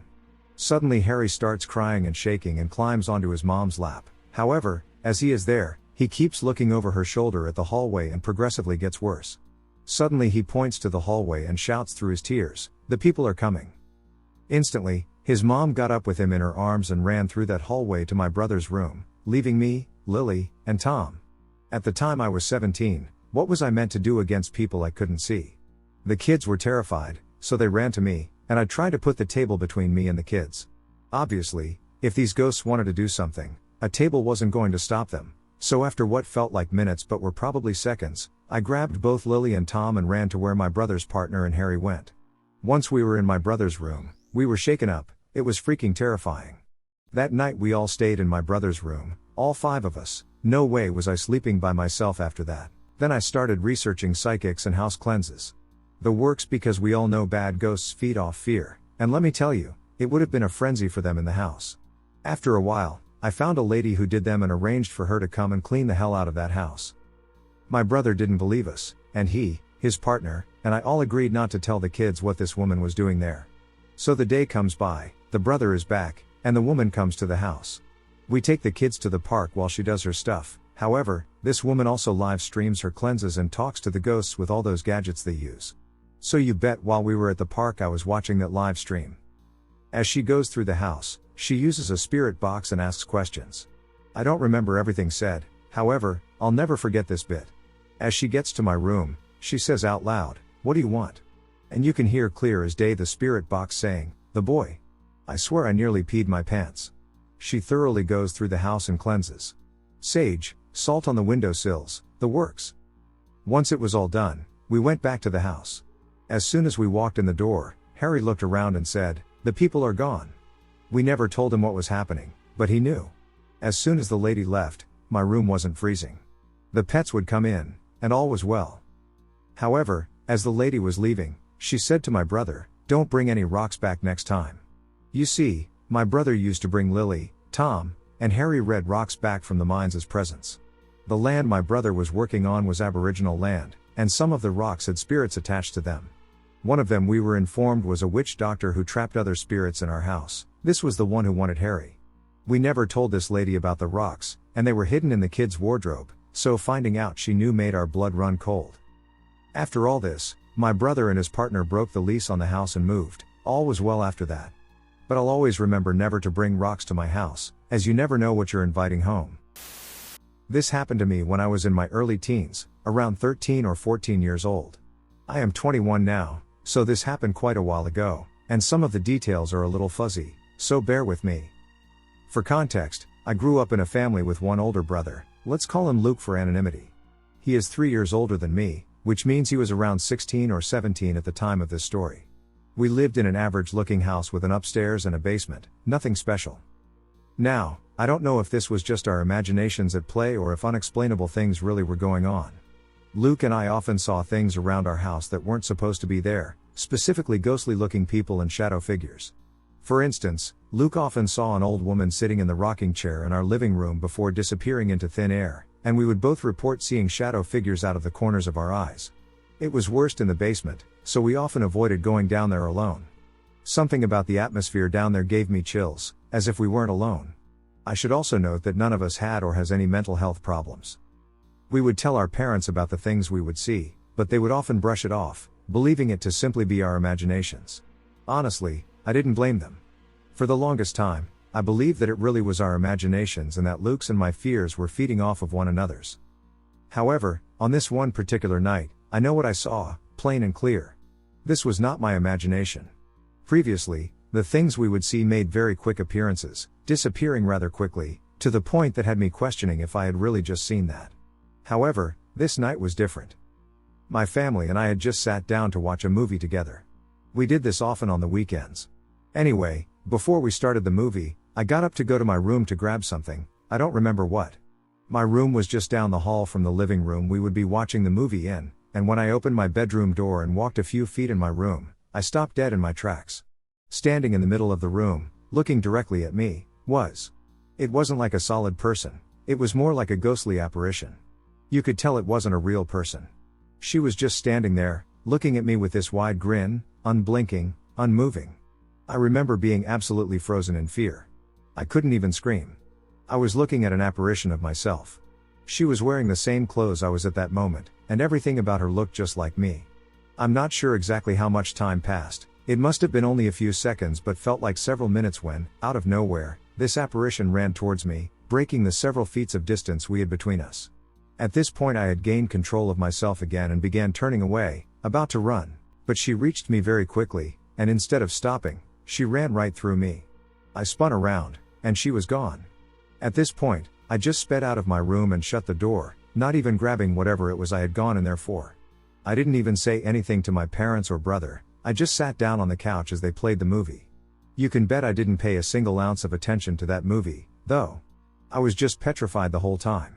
I never told anybody about what had happened, until now, of course, and I still slept in my room that night, even though I was absolutely terrified from the experience hours prior.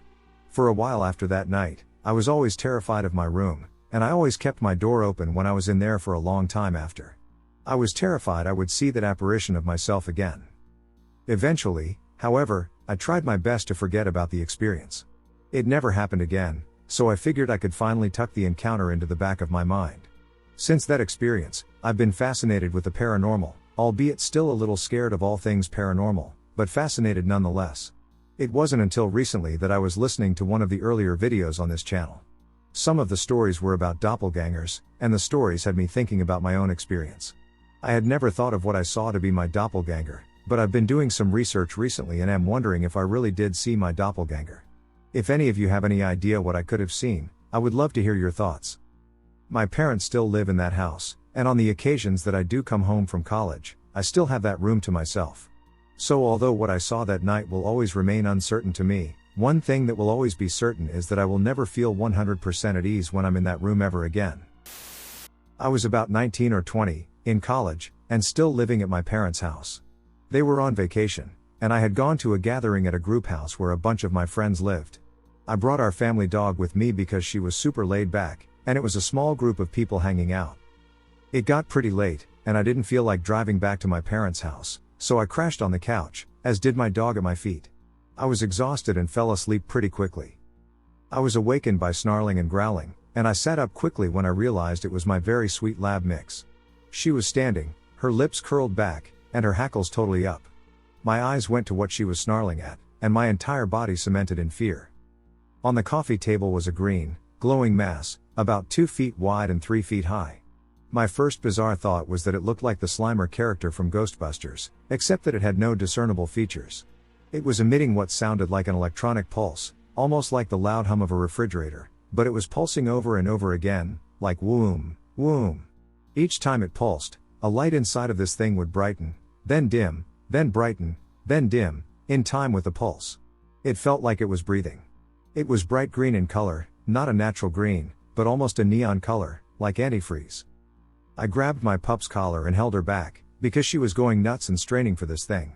Like a child, I threw my blanket over both of us, hoping it would go away. I could still hear the pulsing sound, and I could see the on and off glow through the blanket's thin material. So I closed my eyes and said, "Go away." It didn't listen. I had no idea what to do or what this was, but I felt as though I was being scanned from head to toe, casually and with no fear of what I might do. I had an icy fear crawling up the back of my neck, and I wondered if it was about to take me somewhere I did not want to go. My dog was still freaking out, but she stayed put on the couch, and I peeked out again. It was still there. My mom, who is Catholic but who also is very well versed in the weird and supernatural, had always told me to say "I rebuke you in the name of the Lord" when faced with something that seemed evil. Well, the religion never stuck with me, and I felt using that when I was not religious might not work. So instead, I hid under the covers again and said, "You are not welcome here. Leave and never return." If that didn't work, I was going to grab my dog, pop over the back of the couch, and run into one of my friend's rooms. The sound stopped suddenly, and then I heard an odd whoosh and a pop, and when I looked, it was gone. It was just starting to get light out, and I grabbed my stuff, put my dog on a leash, and drove home as fast as possible. When I later told my friends about it, no one had heard a thing, and most of them just thought I was dreaming it. But obviously, I wasn't, and my dog was the one that alerted me to it in the first place. I have never seen it again, and I hope I never do. I honestly don't know what it was. I'd be curious to hear y'all's thoughts or similar experiences. When I was 14 years old, my father received a posting in a small town near India, and we immediately left our home and city to join him. We shifted to the first floor of a lovely cottage named Gulab, which means rose. The cottage was owned by an equally loving family, who welcomed us wholeheartedly in the cottage. I started living in the cottage with my parents and younger brother. My father was required to stay at his workplace and visited us only on weekends, so mostly it was me, my mother, and my younger brother residing in the cottage. The owners had 2 daughters and a son, the elder daughter Sunita, the younger one Anita, and the son Anish. Anita and I instantly became friends as we were of the same age. Anita's father was in a government job and posted in a remote village and rarely visited them. Her mother was a teacher and often visited her husband and son on weekends and long holidays. Anita's grandmother used to live with her. The entrance to the first floor, where we stayed, was at the backside of the cottage, and after climbing several steps, one would reach the bedroom first, and next to it was the living room. I was terrified of these stairs and our bedroom right from day one. Also, the bedroom happened to be the only room that faced the backside of the cottage and was very dull, gloomy, and cold, whereas all other rooms facing the front of the cottage were light and sunny. I was very uncomfortable while sleeping in the bedroom, which was exceptionally cold at night, and even my mother and brother felt the same thing, and at times we used to just go and sleep in the living room or balcony. At times my mother used to hear faint knocking-like sound on the roof above the bedroom, especially at night. However, we ignored it and attributed this to our new surroundings. Anita's elder sister, Sunita, used to behave very strangely. Sunita was in junior college and appeared for her 12th board exams. Her room was the only room situated in the basement and was eternally locked. Sunita never allowed anyone to enter her room, not even her grandmother. Anita tried to take me to her room once or twice, but on both occasions Sunita scolded us. We just ignored this as a tantrum from an older sibling. One summer evening, Anita's mother requested my mother to look after her daughters for the night and sleep at her place as she and Granny were required to travel out of town due to the death of a relative. I was super excited about the sleepover at Anita's place. I, along with my mother and brother, went to Anita's place after our dinner, and after much debate, everyone decided to sleep in the living room. Sunita was behaving rudely with us. She just refused to come out of her room and interact with us and insisted on sleeping in her own room. We ignored her and had a gala time chit-chatting, singing songs, etc. After some time, Sunita came out of her room in a rush and asked my mother to fetch milk in a big bowl. We were all surprised by such a demand at odd hours, and my mom refused to comply without an explanation. Sunita was really upset, and after a heated exchange of words with my mom, she just started crying hysterically and explained everything. Sunita told me that she came to reside in the cottage when she was about 4 to 5 years old, and her room was a nursery with a door opening in the back garden. The first floor was being constructed, and the family of the building contract, i.e., his wife and baby boy, used to reside in one shed on the first floor, which was now our bedroom. Suita used to be home alone, with the maid, most of the time as both her parents were working and Granny had not come to reside with them and her siblings were not yet born. One afternoon, When she came back from school, she was told that the baby of the contractor had died. Later she came to know that he had crawled down from the stairs of the first floor, had slipped and fallen down just outside her room, and had died on the spot. Sunita could hear his mother crying throughout the night. Also, there was a lot of blood outside her room, and she was really scared of all this and never opened the back door of her room again. The baby's mother could not bear the loss and one night committed suicide. After this incident, the contractor left the job, and things were quiet for some time. Almost every night, Sunita used to hear someone crying near her room. She used to wake up her parents, but they never heard anything and felt that Sunita was too scared due to recent incidences. Sunita started sleeping with her parents in their bedroom. However, she continued to hear a woman crying almost every night, but no one else heard it and never believed Sunita.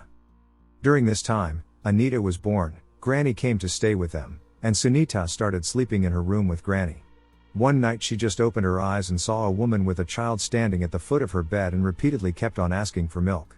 Sunita was too numb to react and just passed out. Sunita became seriously ill and was bedridden for almost a month. Her parents did not believe in ghosts and spirits and didn't take any of her stories seriously. However, Granny sensed that what she was experiencing was really abnormal and called a priest. The priest told her that what Sunita was experiencing were the spirits of the woman and her child, who had died in an unnatural manner, and asked them to perform a puja and keep a bowl full of milk on every full moon's day. Sunita's parents refused to carry out the rituals but allowed Sunita to keep the bowl full of milk just outside her room on a full moon's day. Sunita started keeping the bowl of milk just outside her room as per instructions, and to her surprise, the bowl used to get empty within 5 minutes. She used to see the woman and her child occasionally in her room and also hear her crying at times, though the frequency has diminished with time. The night of the sleepover happened to be full moon night, and it was time to offer the bowl of milk. We were numb after hearing all this and allowed Sunita to keep a big bowl of milk at the far corner of her room, and thereafter Sunita joined us in the living room. We hardly slept a wink that night and were eagerly waiting for morning. We all rushed to Sunita's room next morning and were surprised to see the bowl of milk empty and not a single drop spilled. This was really surprising, as her room was locked from outside, and none of us had visited it at night. Sunita pleaded with us not to mention the matter to anyone, as she feared being ridiculed. We stayed in the place for a few years, however, we never had any other occasion to confirm Sunita's story. Sunita moved out of the house in a year, went to the city for higher studies, and no one else dared to stay in the basement room. Every night, my boyfriend, 18, and I, 18, FaceTime to fall asleep. Last night we started at 9:46 p.m. We were talking until 10 p.m. when he started getting ready for bed. He turned on rain noises, this is important, which was a live stream that doesn't have ADs. I was playing a game and wasn't even close to tired yet, and he was still talking. My boyfriend fell asleep at 10:40 p.m. I was still playing my game and watching a video. It was silent, and you could hear the rain sounds in the background, which were super quiet. I was still playing games until around 11:55 p.m. That's when I heard his door open and shut, which isn't odd because he and his sister share a bathroom. But then I heard his name being called 3 times. It was like a mix of my voice and my mother's voice in a low tone close enough to the mic for me to hear, which would have been right in his ear since the phone was next to his head. His phone then fell between the bed and the wall, and his mother walked into the room, saying, "Turn that video off, it is so loud," and he said, mumbling and half awake, "I don't have a video on." His mother then said, "I can hear a woman talking in here," which she then left after a short conversation. He picked up his phone from the middle of the wall in his bed and put me by his head again. We do this every night, so it isn't too uncommon. I then said, "Babe," and then the scariest thing spoke back, "I wasn't talking to you." Then I heard footsteps walking to his door and opening and closing it.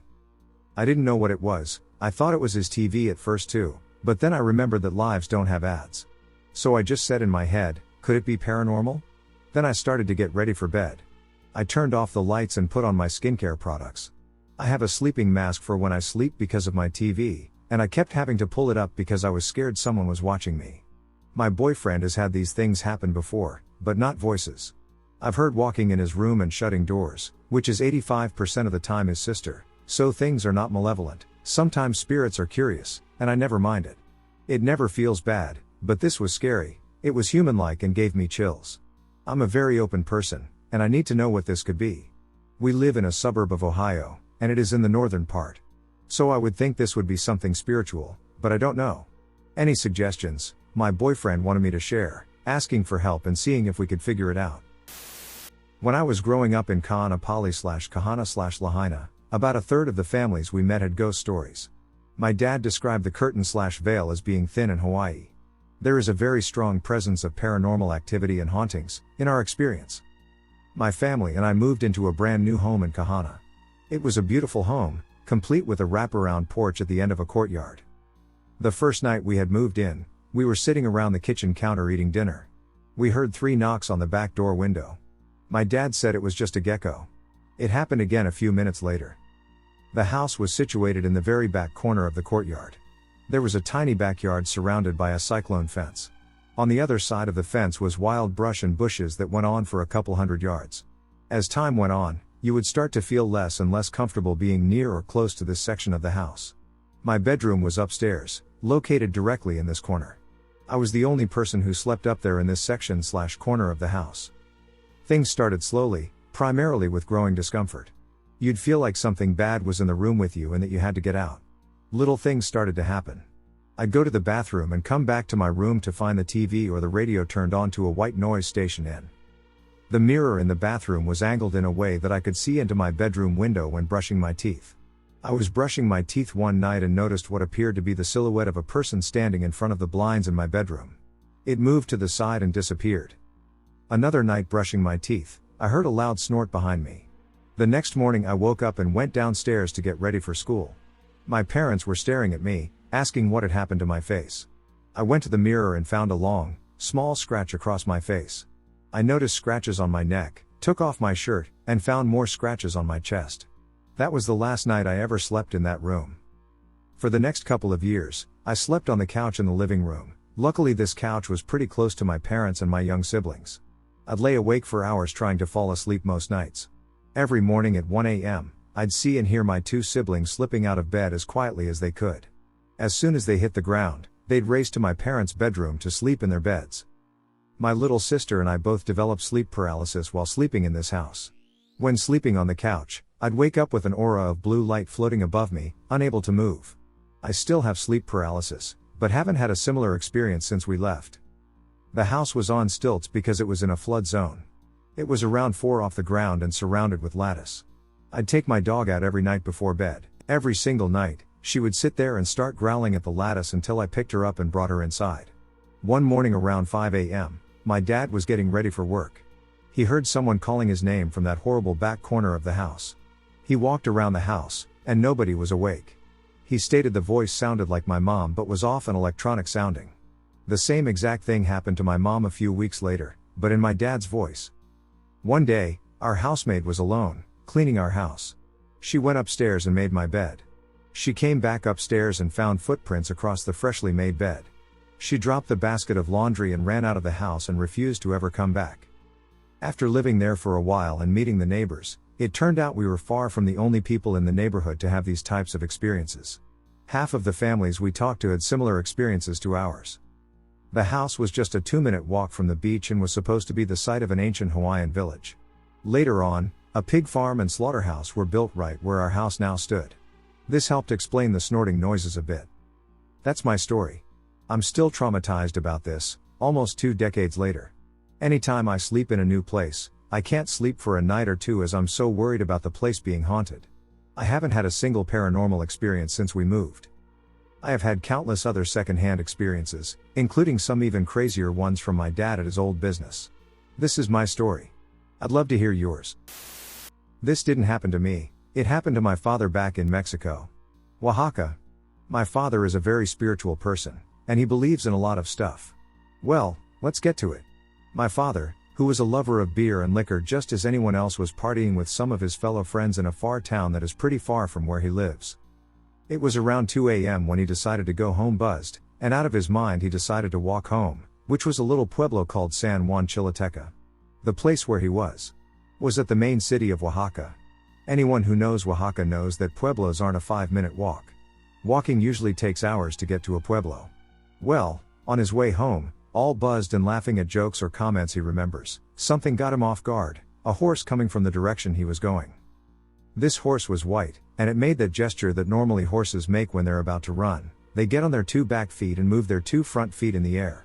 I don't know what it is called. Either way, the horse came his way, My father couldn't see it well because he was still buzzed, but once it came closer, my father's eyes got big. What he saw frightened him so much that he decided to get on the side where there was high grass, and he stood there laying on the grass while the horse came right near him. What he saw was a white horse, but with no head. It stopped where my father was lying down, and my father said that it just danced back and forth and then ran off to the city, where he heard dogs barking at it once reaching the city. Once my father knew it was gone, he continued his walk. At this point, his buzz went away due to the fear. Already walking, he mentions about 2 hours and is almost near his pueblo. He heard a chariot coming from another direction, and as you may know, getting to a pueblo, there are many roads that lead to the city, cemetery, and many other places. The direction my father heard it coming from was from the cemetery, so my father once again hid, but this time behind some bushes and with great fear. He looked to see what it was, and what he saw still gives him chills and enormous fear. He saw a chariot, but instead of wood or metal, it was all bones. The wheels, the main structure, and even the horses pulling it were all bones, and on top, riding the chariot was Death herself. My father watched as it went off to another pueblo. At this point, my father was full of fear and determined to tell him that he decided to run home while looking back. Hopefully the horse or the chariot won't be chasing him. He got home scared and out of breath that he couldn't sleep all night. Later that morning, he went to his grandpa's house, where his grandpa slapped him and told him, "Why didn't you just stay in the city? It's dangerous at night, that's when the evil spirits come out. You are lucky they didn't decide to take you away." Once seeing this and hearing what he just witnessed, he was more careful now. If he decides to go party again, he will stay there instead and wait until the morning shines so he could go home. This happened when he was in his 30s, now he's 58. I know some might say this is fake, but seeing my father tell me this story and him pausing for long periods of time, I know it was all true. Anyone who is from Mexico knows that there is lots of weird stuff that happens there at night and more if you live in a pueblo. For some context, my family and I, moved into our current house and the house that this story takes place in when I was like 3 years old. It is a 2-story building, completed sometime in the early 2000s. There are 3 bedrooms on the second floor. The master bedroom is located to the left of this little walkway at the end of the staircase. Right next to it on the right was the room my younger sister and I used to sleep in when we were younger. And the last room, which was meant to be used as my younger brother's room once he got older, was all the way at the end of the hallway. But that room always remained empty and was used as a storage room for the most part. When I was around 7 to 8 years old, I had developed this new schedule of after-school procrastination. I would shower and then sit on my parents' bed to watch PBS in my mom's bedroom. She had the biggest TV, and by far the better graphics than the other televisions around the house at the time. It, being the TV, sat on top of a large drawer chest in front of her bed. My sister, who is a year and a half younger than me, would usually sit with me to watch whatever was playing. We particularly loved when Curious George came on. So we would always be out of the shower and dressed by 3:50, the latest considering the show came on at 4 o'clock. I'd never really felt anything off about the room, at least not when the sun was still out. But I always had this feeling about it once it became dark. It's a feeling I still get to this day as a 20-year-old. I just can't walk by it late at night without getting the heebie-jeebies. Something always felt off about it, especially when I was younger. I hated being upstairs by myself, even during the daytime. However, on this particular day, for whatever reason, I was up there by myself. It was around October/November-ish, and as a result they were playing an hour-long special for Curious George. I honestly can't remember whether it was the Halloween or Thanksgiving one, but it was a movie sort of special. All I know is that I loved it enough to sit up there by myself and watch it. I was at least a good 15 to 20 minutes in when I heard noise from outside in the hallway. I thought it was my sister, so I ignored it. At some point, my sister came in and proceeded to stand right in front of the TV. My sister had this annoying habit of standing in front of any big screen and blocking the view for everyone. And while she wasn't really blocking my view, I knew my mom hated it when she just stood there. She said it was rude or something along those lines. Although in that particular moment I didn't care. There had been this scene that was particularly funny that my sister had missed a part of, only getting to watch the other half. I began to tell her what had happened before, proceeding to laugh, expecting her to laugh too. But I didn't get a response, which annoyed me a bit, so I proceeded to say the same thing again. Yet I still didn't get a response from her. She stood still, glancing at the TV, looking away from me. Because I was on my mom's bed and the TV was right in front of me, all I could see was her back. The third time I got no response, I grew irritated, yelling her name and telling her to stop ignoring me, to look at me. That's when she turned around, Except it wasn't my sister. I mean, it looked like her, wearing the same clothes she'd been wearing earlier, same everything, but her eyes were off. All I remember was how unsettling the eyes were, being all pitch black. Not to mention the emotionless expression aimed at me. We both stared at each other for a while before it turned around and proceeded to walk out of the room. I was still a bit weary, but then I got really angry because I was just blatantly ignored. So, I got up and also walked out of the room. I yelled for my mom, tattling that my sister had just ignored me and left me talking to her like an idiot. My mom's voice was confused as she yelled back that couldn't be possible. My sister had been downstairs with her the whole time. I asked if maybe she had gone upstairs at some point and she just hadn't realized, but she said no. And even if she had, she would have heard the squeaking of the floorboards that are right by her room. I was baffled, but thought I had maybe been seeing things. Yet, after that, I didn't feel comfortable being in that room by myself anymore and instead decided to stay downstairs with my mom for a while. I have experienced other weird things that just can't be explained, but I often think about this one instance and wonder what it was that I talked to that day. If anyone has any idea or guesses as to what I could have been talking to, please let me know. So I've always loved scary stuff. Films, books, and games, but never believed in anything paranormal. Had some weird stuff happen, but I'd ignore it and shrug it off. It must be a rational explanation. Then a few years ago, my friend wanted to do one of those paranormal ghost hunts that was taking place in our local area. I thought, why not? I've watched loads of TV ghost hunts.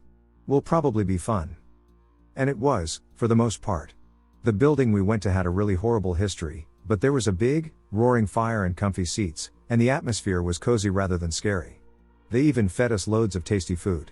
It felt like we had gathered around to tell scary stories. I had never felt scared before. A couple of strange things happened, and a spirit box clearly said my name, but that definitely wasn't evidence of the paranormal. I thought it was a coincidence. In the middle of the night, the investigators got an Ouija board out and asked for volunteers.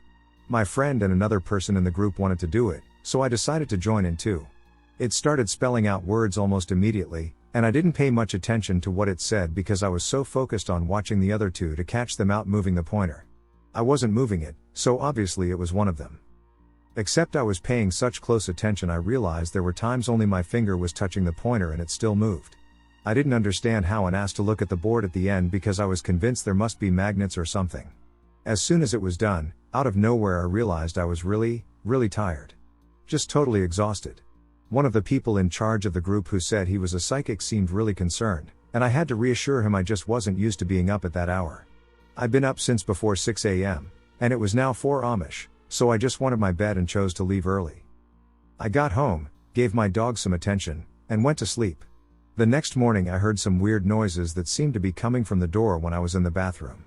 I thought it was quite weird but ignored it. Probably a draft or a vibration from somewhere. I went into my bedroom and started getting dressed. Heard my dog being silly on the other side of the bed behind me. He was a GSD and very big, so he was making quite a bit of noise. It sounded like he was digging under my bed. I turned around to talk to him and see what he was doing, and he wasn't there. I checked under the bed and all around the room, nothing. My dog was downstairs. This actually freaked me out because I definitely know what I heard. Over the next couple of weeks I checked for mice because what else could it have been? Smaller things started to happen. From stuff like being certain I saw something move on the other side of a room in the corner of my eye to strange noises. Sometimes things would just fall, a book falling off the table, or a stack of plates clattering on the drying rack. I ignored a lot of this. Oh, I just heard a plate hit against another plate in the kitchen. There must be a draft in there, or something. Other things I couldn't explain. Once I was home alone, I just cleaned around the house and had been chilling on the sofa watching TV. When I decided to get a drink or whatever, I walked in the kitchen and saw some fruit roll the length of the counter. The fruit bowl is tall, and there's no way any fruit could tumble out. It was only about a third of the way full. Nobody else was in the kitchen. I couldn't explain it. Some things that happened were frightening. I'd be home alone and hear someone walking around upstairs. It was a different sound to the usual creaks. More than once I woke up to my dog standing in the doorway of my bedroom growling. He wasn't much of a growler, and it terrified me.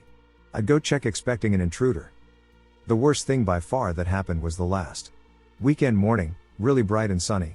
I woke up super early, let my dog outside, and we went back up to bed.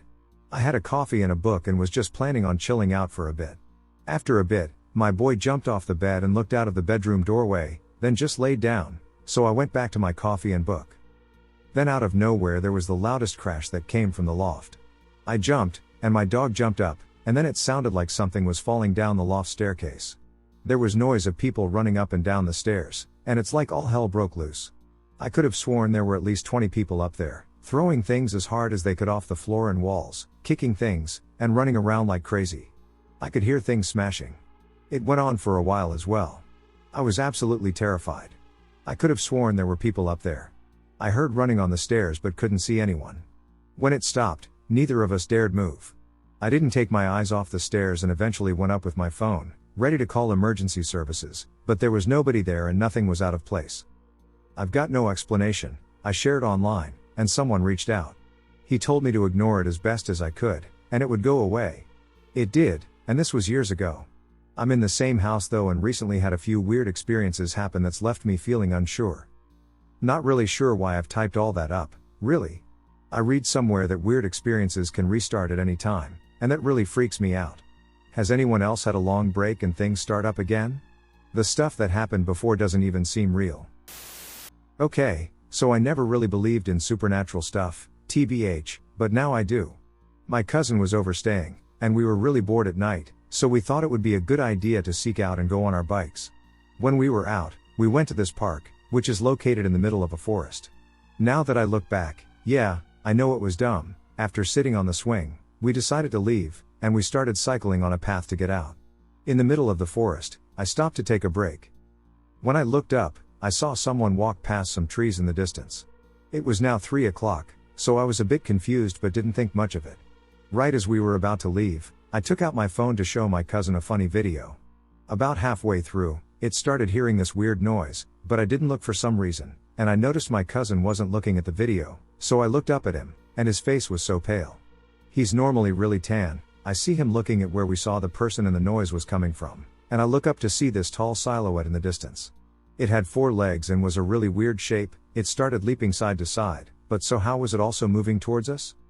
It was still kind of far away, but getting closer really quickly. My cousin was frozen in frustration, so I shouted at him, "Move, we need to get TF out of here."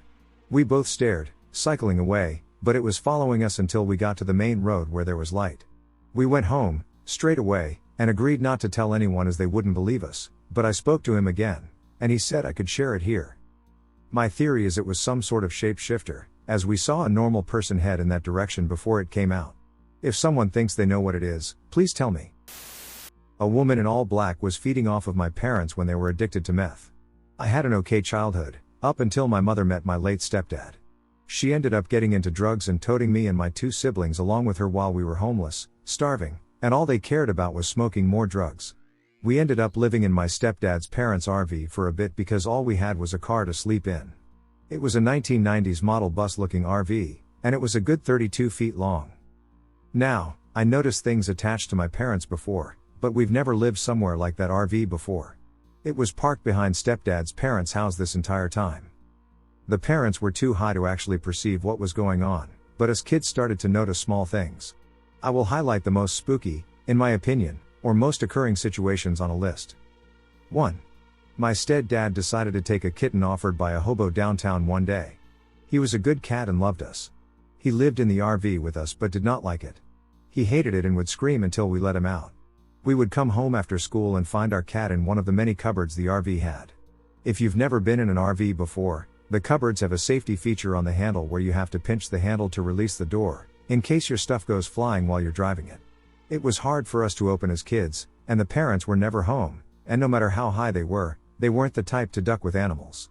Almost every day we would discover him locked in one of these cupboards. It wasn't that he found a way in, there was absolutely no way in because the people who owned it barely used it, and it was in pretty good condition. 2. The sheer amount of anxiety we children got when someone left us alone in the RV. We always used the buddy system. All 3 of us kids talked about it and concluded that the RV had a spirit or spirits, and that's why it felt scary to be there. It didn't want us there. If all 3 of us were together in the RV, we felt safe. But as soon as one was left alone in the RV would get super cold, and we would start to feel so overwhelmingly anxious that we would run out of the RV in fear. We weren't just kids making up scary stories. I didn't want to fear the RV, but it was a feeling I could not control, like something was bestowed upon me to experience and I could not get rid of it. 3. My stepdad had back problems, but one time he was stuck in bed in the RV for a week straight. I blame the drugs and his back pain, yes, but he had claimed something was holding him down in bed. Down. In bed. He said he felt a presence holding him down in bed. My mother was the only one who could lift him out of bed. She struggled so hard to get him out of bed, he was screaming and crying. My mom said that he wasn't that heavy, but she struggled because it felt like he gained 50 pounds overnight. It took my mom 20 minutes to finally rip him out of bed, and as soon as she helped him out of the RV, he stretched and shook it off. He was instantly fine with no pain. 4. I know this should be number 1, but this woman is so confusing to me. Bear with me here. One day, my sister and I went to get our parents for some reason out of the RV. It was the middle of the day. We see my mom sitting on the arm of one of the chairs, and stepdad was sitting on the couch, approximately the width of the RV, maybe 2 or 3 feet from each other. Then we saw this woman, dressed in all black, sitting on the chair that my mom was sitting on the arm of. She was dressed neatly, she had a black dress that kind of looked like a lacy 80s prom dress with less puff. Her face was messed up, her head was hung, and her eyes were fuzzy and almost looked like she was crying. Her skin was white, and her hair was fuzzy and looked messy but neat. She would raise her head to listen to my parents when they addressed her. We thought this was their drug dealer or something. We talked about it later and wondered where she came from and why she didn't talk to them, she only listened. We asked our parents who that woman in black was. They turned pale and asked us to repeat ourselves. They apparently had no idea who we were talking about, and were very spooked. What I gather is that when we saw the woman in black, they were geeked out.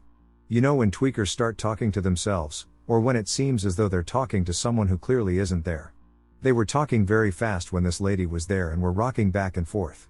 I don't think they realized that their meth ramblings were actually a one-sided conversation with this thing. The woman in black did not scare us, but we felt this hunger from her. She felt open to something, and I think it was negative energy. I only saw this woman once more. She never messed with us, she only focused on my parents, and she only came by when they were incoherent. As a child, I didn't know, but I do know now that when she came around, it was when they were absolutely geeked on meth. She loved being around them. She would sit there and listen and nod her head. They made no sense to us, but to her, they made perfect sense even when they couldn't form words. The last time I saw her was when we were sitting at the fire pit, having a fire one night. I could see her shadow every time the flames kicked up a little, bringing light to the yard. I never saw her after that, but I knew she was there. She was always there, holding on to their addictions. 5. Despite the woman still being around, my parents were spooked that day. We told them about the lady and decided to take us somewhere to clear everyone's head. I can't recall whether we went to the park or another location. This must have pissed something off, because when we got back to the RV, all of us agreed to sleep in the car the night after what we saw. The RV was facing the street and had curtains on the windshield. There was a street light right in front of the RV. Those curtains were always closed no matter what, since we lived there. We got home, and we saw the front curtains were open, and the inside of the RV was pitch black even though the streetlight shines right through it. We should have been able to see the details of the RV at least a little bit from where we were, like the front seats and steering wheel, given that there was a street light right there. But the light did nothing. It was like an energy had taken over in there and was waiting with welcome arms for us to go back in and feed off of the negatives. It stayed that way for a week, and we didn't go back for that long. I want to clarify some things though, for those who think a spirit encounter can either be true or false. A lot of the fear came from my shitty drug addict parents. Yay, they acted just like us kids. Instead of telling us it's okay and the spirits won't hurt us, they let the meth paranoia take over, which attracted even more. If my parents weren't doing meth, this wouldn't have happened, though I lived with their BS for long enough to know the difference between negative feeders versus them being dumb and seeing things and overreacting. Also, when I think back to the first time I saw the woman, all I see is my parents talking to an empty ducking chair. I can still remember what she looks like. But it wasn't them who saw her. I could have gotten second-hand high to some extent, but I know truly that drugs of all kinds can form a gateway or welcoming atmosphere for spirits to sit and rest and feed off your energy. Meth is more than just seeing shadow people and being paranoid from hallucinations. I've witnessed all kinds of messed up energies clinging on to my addicting friends from high school. I am completely sober when I recognize these energies these days. I didn't have to be high to see this, I just had to be in the presence of that addictive energy. Once, I was hanging out with a friend who wasn't doing great. He was high at the time but had ingested it before we met up. After a while of walking around town in the dark, he stopped and told me that he sees a shadow man. No big deal, He says he sees them all the time and commented on how he was the only one that could see it.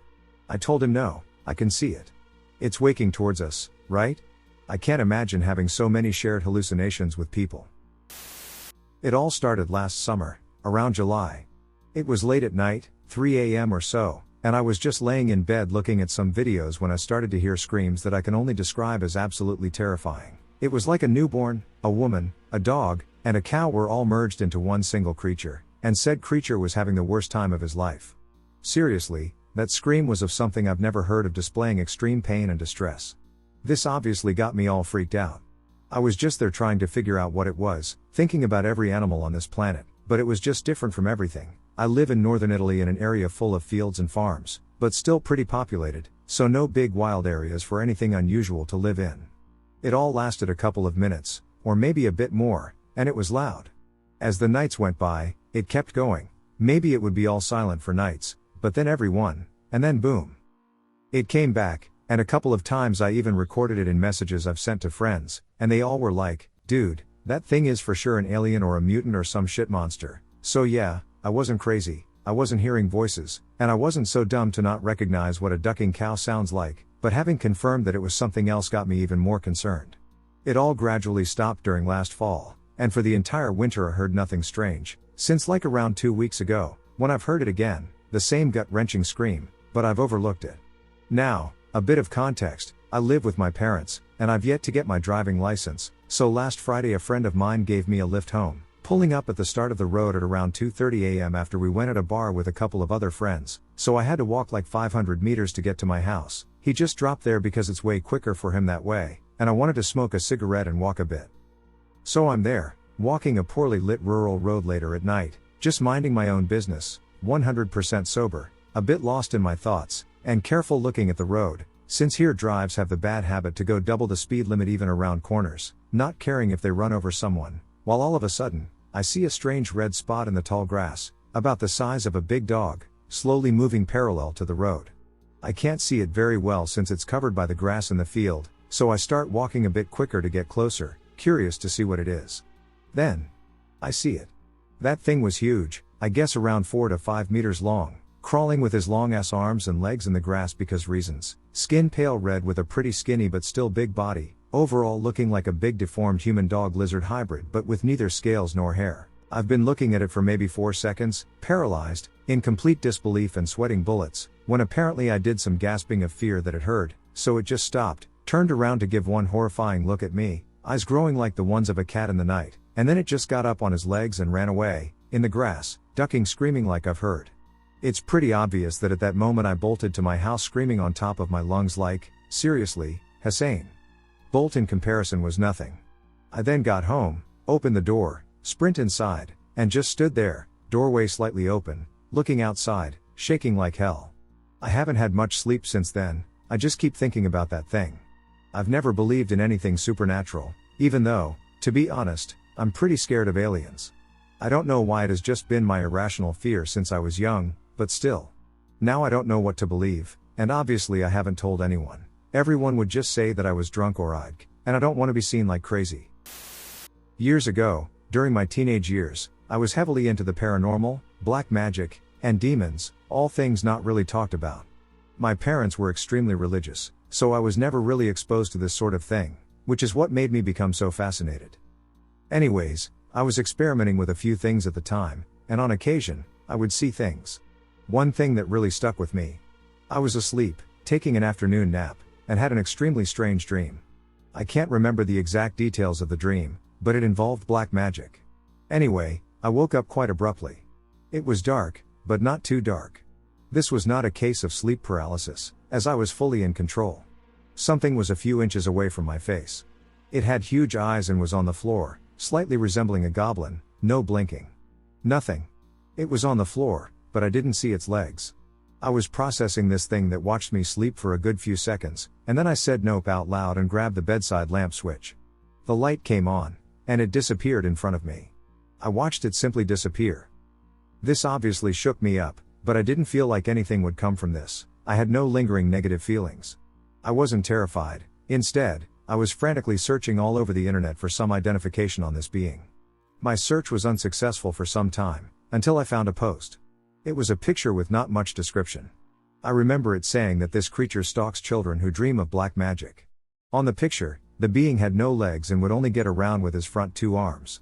It resembled a goblin with huge eyes. I saw this once and never found it again. I never found any other information related to this. Nothing. That's what made it stick with me even more. If anyone has any ideas or thoughts, please let me know. My mother did not have a lot of money growing up, so I spent most of the first 10 years of my life living in my grandmother's house, and again in more recent years. My grandparents had bought the house in the 80s, but the building was about 30 or 40 years older than that. It started as a farmhouse when it was first constructed, but as the area was urbanized, all the farmland was bought up, and a little half-acre plot of land is all that remains. Since the house is so old, it doesn't look the greatest. My grandfather tried to keep it looking nice, but after becoming heavily medicated because of PTSD and other medical problems, he was no longer able to maintain it like he used to. Due to its decaying nature, a lot of people in the neighborhood thought the place was haunted. At a glance, you would see our broken down vehicles that we left in the driveway. An enormous oak tree stands just before the chain-link fence that leads to our backyard. The dead and gnarled branches spread over the property like a withered umbrella. The house was tall and painted white with black trim, but the weather had chipped away at most of the paint over the years. The building appeared dead and gray wherever the white paint had been shed away. No one from my mother's generation would trick-or-treat there on Halloween. Even if my grandpa would sit at the end of the driveway, so they didn't have to come up to the house.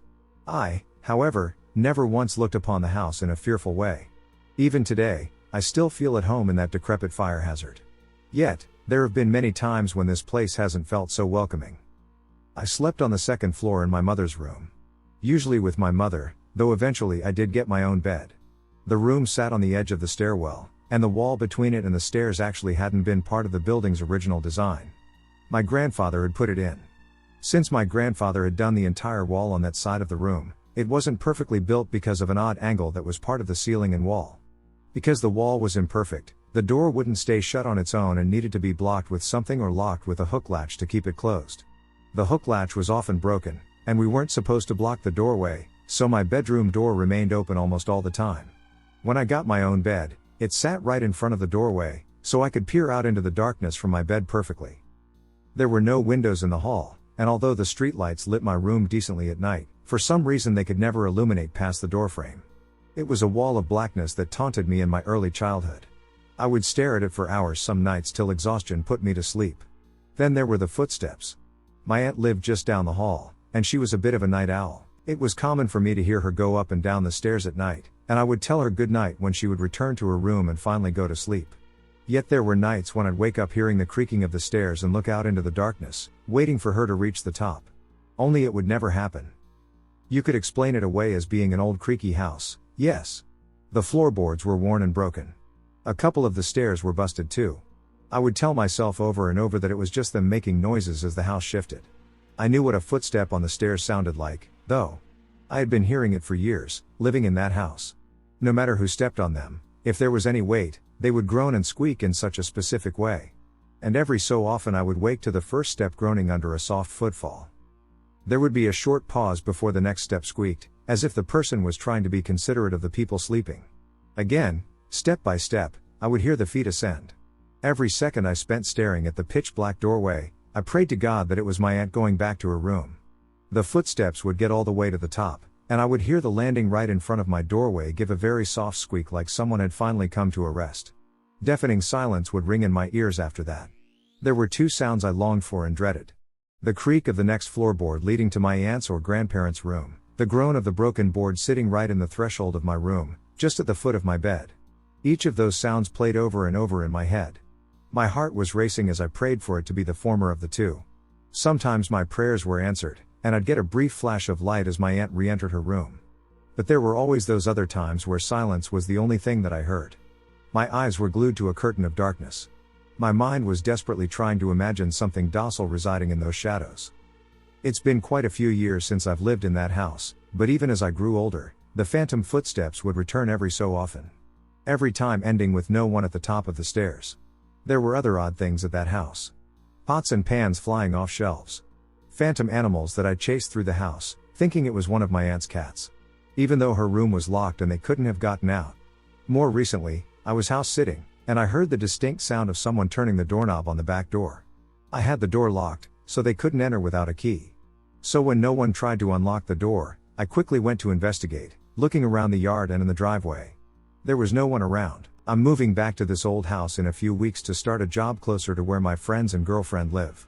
Wish me luck so that I never have to hear the creaks of someone stepping into my bedroom like I've imagined way too often. So I have always seen strange things and been drawn to the paranormal. I never investigated it too much besides watching the shows. I knew I saw things differently though. My daughter and I had to go take care of her at her home because she was sick, and she is getting up there. We were supposed to stay 6 months. I know people won't believe and think I'm lying, but I don't care. My papa died in the mid-2000s. He stays there. It's never bothered me because I know him, and worst case scenario, he was. I'll pull on my toe while I'm sleeping. One night while my daughter and I were sleeping in the same bed. I wasn't quite asleep yet. I was trying to get there. The door to our room opened up. I had immediate chills and was scared. It's not something I feel a lot. Even with the strange things, I see full-on live and in-person creatures. He looked like a cross between a skeleton and an alien, but with like neon flames coming off his arms and skull. I apologize, I'm not a writer. I'm describing it the best I can. I was so terrified I couldn't move. I'm embarrassed too, because I was so scared and I didn't know how to save my kid. I pulled the covers over my head and hid like a toddler. I could still see him in my mind, though. After what felt like 15 minutes but was probably 30 seconds, it left. I've never seen it again. I had to leave my mom's house and arrange different care. I couldn't stay there anymore. Does anyone know what it could be or have seen anything like that? I'm stuck between elemental and alien. I get skeptics will come for me. It took a lot for me to write this because I know what I'll get in return. It was just honestly the most terrifying moment of my life, and I've been through some shit. I'm 25 years old, and back when I was 19, me and my best friend Allison were super bored. At the time she was living a street away from where I lived with my grandparents, so like morons, we decided to go get a Ouija board because we have both played it before and we knew it worked and we were frustrated. I've always been interested in the paranormal, so I loved using Ouija boards, not after this though. So after going to Toys R Us and buying one, we decided to play it in the house she was living in at the time because it wasn't a permanent situation and we didn't want any kind of spirits lingering around my grandparents' house. We decided to play it in the closet in the master bedroom, which was laid out so there were no closet doors or bathroom doors. It was like a little hallway that led to them both. We decided to play in the hallway, so we lit a candle and started moving the planchette in circular motions to give the board energy, and then we started asking it questions like the obvious one, is there anyone here who wants to talk? And silly ones like who will we marry? Dumb questions really because we thought we were talking to a nice spirit, and honestly, at the time, we really wanted to know what was going to happen with our futures because we were both dating assholes. So I asked another silly question if you ask me, how will me and him break up? Whatever we were talking to responded with he's going to die. Of course I asked how? And it literally said car accident. Then I asked, with who? And again, and this thing knew absolutely everything about my boyfriend's life. It knew who he was going to be with, which was the guy he worked with every day, and the creepiest part was, it didn't even spell out the guy's real name, it spelled out his nickname. It gave me and Ally the chills, and the candle went out, and at the point we were so freaked out but decided to ask it one last question, what's your name? And it started spelling out Mama over and over again. At the time I did not know any other demon's name except for Zozo, but I found out Mama is one too. At this point it wouldn't stop spelling out the name Mama, so we got scared and forgot to say goodbye. We just got up, threw the board in my trunk, and sped as fast as we could to my grandparents' house, which is right down the road. When we got there, it was later in the night, and my grandparents weren't home. We walked into my kitchen and turned on the light, and before we could really get a word in, there was a huge bang coming from my computer room, which was in the back of the house. At first, I thought it was just one of my cats because they really liked laying on the keyboards and knocking things off the desk, but when I looked up from staring down at the kitchen counter, all of the animals were out on the back porch.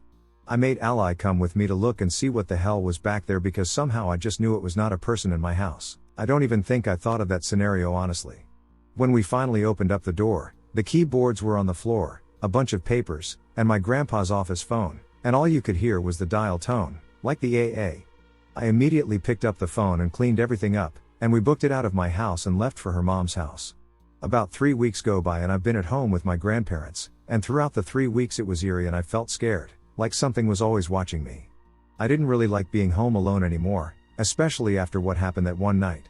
Every night, I would notice that the corner in my room above my door was much darker than all of the other ones. My TV would be super bright, or I would have my little lamp or nightlight on, and that corner would still be pitch black, and whenever I tried to look at it, it made me sick. I was so scared. Then one night, I can remember this night like it was last night, around 8 or 9 p.m. I was lying in bed watching the Kardashians, I know, typical teenager, and my grandparents were in the living room literally right outside of my room watching their TV shows together when all of a sudden I fell into a deep sleep, which is super weird because I had like extreme insomnia back then. I woke up not even 5 minutes later, and when I woke up, I realized I couldn't move, I couldn't speak, and it was extremely hard for me to breathe. I know people think that this is sleep paralysis, but I'm here to tell you it's not. Sleep paralysis is when you're dreaming and your mind is aware that you're sleeping, but you'll be having a nightmare and can't move or scream. This is different. When you wake up in your bed and you're wide awake and well aware of what is going on, I'm positive that 99% of the time it's some sort of demon attacking you. I had been studying the paranormal for some time at this point in my life. I was just infatuated with it, like I still am today. But once I realized that I could not move, scream, and breathe too well because it felt like an elephant was sitting on my chest, I started freaking out. The next thing I know, I'm being pulled out of bed head first. Head ducking first. It felt like something was pulling me by the shoulders. I started being dragged over the nightstand that was next to my bed, and all of a sudden I slowly started turning to face the ground. Now all of this took place over about 6 minutes, so you can only imagine how slow I was being pulled out of my bed, and there was nothing I could do about it. I kept trying to scream for my grandma but I couldn't. I was terrified, and then I remembered what my dad had told me, pray. When I tell you the second that I said, God, please help me, in my head, whatever had its grasp on me let go and dropped me on my face, and the word Emma came out of my mouth because I was still trying to scream for her when I was praying. After that, I threw the board over a bridge and began praying every day and blessed my room and the rest of my house. Nothing ever happened again while living with them. This was definitely the most terrifying thing that has ever happened to me, and I've been through some scary things. If anyone has had similar experiences, let me know. I've been waiting to hear from someone who can relate to me. I wanted to tell you guys this experience I have had because I felt it was time to face my fears. I, a Japanese male, was between the ages of 3 and 7 when this incident occurred. I moved to the US when I was 2. I've lived there until I was 18. I didn't really care about ghosts or the spooky shit that's in this world. This all started one night when I was 3 years old. I was sitting down on the stairs while waiting for my mom to come upstairs after vacuuming. It was deep in the night, and this was back when my mom still liked moving around at night. I was getting a bit impatient, so I called for my mom. I heard no answer. I called again. Still no answer. I then went downstairs, sat on the steps, and squealed for my mother. I then saw a woman in white with long black hair. I can't describe her face quite easily, but I can assure you that her face was a sad-looking face. Sorrowful is how I can put it. I felt a pang of sympathy, but that sympathy would be gone because she reached her hands to try and abduct me. I felt heavy and rigid, and I couldn't move. I remember I started screaming, crying, and telling her to get away because she was not my mother. I then woke up in my bed. I was confused because I thought I was abducted by the scary lady. I thought I wouldn't see her again, but I was wrong. Very wrong. The next time I saw her was in a dream. I can remember everything that happened to me. I had a dream that I was in somebody's arms. I saw a body of water nearby to my left. When I looked to the right of me, good God, I saw that lady holding me. I felt those same feelings that I felt 4 years prior to that dream I had. She then plunged me into the water, suffocating me. I felt I was going to drown, and it was all too late. I then woke up, sweaty, scared, and glad to have another day to live. After this, I started to see spirits, and this happened when I went to Cancun with my family for Thanksgiving break. The third time I saw her was about 5 years ago. I was researching her because I felt that if I wanted to face my fears, I had to research them and analyze them. It happened on April 15th. I got out of bed, texted my GF quick, and then got into bed. I then heard a bunch of dogs barking. Me, hearing those dogs, quickly came to the conclusion something really spooky was near. My cats were also fighting. I just thought to myself, oh damn, I guess somebody is here for my ass, and if my cats are fighting and dogs are barking, you know who is near. I just said to myself, duck it. I'm going to sleep. And then I went to sleep. I suddenly woke up at 2 a.m. for no reason. Everything was dead silent. I heard nothing. I felt calm and then went to sleep. That was a stupid decision there, past me. Thanks to your stupid decision, I'm traumatized now. I didn't sleep with my arms under the blankets, and my arm got grabbed by something or somebody. It was a very human hand, and then I heard some fast Spanish that was soft and quiet, and then I heard mis hijos repeatedly in the same soft and quiet tone. I had a quick realization that La Llorona was here to get my Asian ass for wanting to know more about her. Damn. I just pulled my arm away from her grip with my eyes closed. I did not want to see any more spooky shit with my eyes, alright? I just turned myself to my left and just went to sleep again. I thought, damn, how did I just pull my arm away from her spooky ass? I just got up, looked around, and just called my cats to my room and just petted my cat while staring at her ass. I think I had a stare off with her until I just grabbed my Bible, which my dad, American, had kept. I don't know what the hell I was thinking, but then I just recited the lines, and when I looked up, she was gone. Well, that's the last time I saw her apart from when I just looked from the back seat of my car. She was walking on the sidewalk of the neighborhood at 8 a.m. That's the last time I saw her, and I do not want to see her spooky ass ever again. I don't want to not be able to sleep properly. I don't want her to appear in front of me, my family, my friends, and those who I am close to. I've seen a lot of shit enough to easily just stare at a ghost. I'm sick and worn out of ghosts. It's not like I didn't hear a lot of ghost stories from my mom. If you have had any similar experiences to this, please tell me below. I'll start out by saying I know it's cliché to have a story that involves a mental hospital, but this is just what happened to me. I don't like to think about this experience, and I never tell it to anyone, but I have to put this out there in hopes that someone can give me some answers or at least help me feel like I'm not crazy. Even writing this is hard. I constantly have to wipe the sweat off my hands and break to take some deep breaths as my heart is racing. A group of my friends and I used to go to abandoned buildings or supposedly haunted places, mostly just to freak out girls that we brought with us or mess with each other. We had fun when we knew some place might have security or personnel that might chase us or call the cops or whatever, and aside from trespassing, we really didn't do anything seriously illegal besides smoke some weed, drink beer, or break some windows. Anyway, this happened about 4 years ago, while I was living in Mobile, Alabama. There was a place about 40 minutes from my house in Mount Vernon called Searcy Hospital. I think it was built in the 1800s and was a hospital for insane people. Several of the buildings had been abandoned for decades, but the parts that had still been in use most recently had closed like 3 years before we went there. I'm pretty sure it was supposed to have people watching the place, but we didn't see anyone the whole time we were there. Someone told me the patients at the hospital had diseases and hundreds of people died there and that some crazy doctor used to starve patients and do weird experiments with the crazy ones, so I thought it would be the perfect place to go. I was never one to believe in ghosts or paranormal stuff. I figured when people talked about ghosts it was all in their heads, but after what happened to me at Searcy, I'm not really sure what I believe, but I most definitely will not be going to any more haunted places. The night we went there, we had our normal group of friends, except none of us brought any girls this time. One of my friends brought his girlfriend, but around this time she was hanging out with us more and more. I ended up driving some of our group in my car, and when we got close, I decided to avoid the main driveway as I was told there were guards that watched the buildings. I can't remember the name of the road, but there was one that went around behind the main buildings. I parked along the road in a little gravel area that had enough room for our cars. We walked down a narrow footpath and through a small wooded area that surprisingly wasn't too muddy, even though we had a bunch of storms come through around this time. On the other side of the woods were 3 buildings that looked like they had been abandoned for a while. One of them was a massive 2-story building, so we decided to start there. I remember the building having a particularly creepy vibe. There were only a few lights a short distance from these buildings, but it was still really, really dark, which made me even more glad that I decided to bring a real flashlight instead of using my phone's light. We found a side door that had some stuff barricaded from the other side and, with quite a bit of effort, pushed our way in. It ended up being a heavy dresser-looking piece of furniture and several mattresses that were leaned up against the door.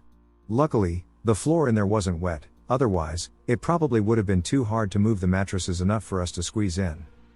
The first thing I noticed was the smell. It was really, really musty.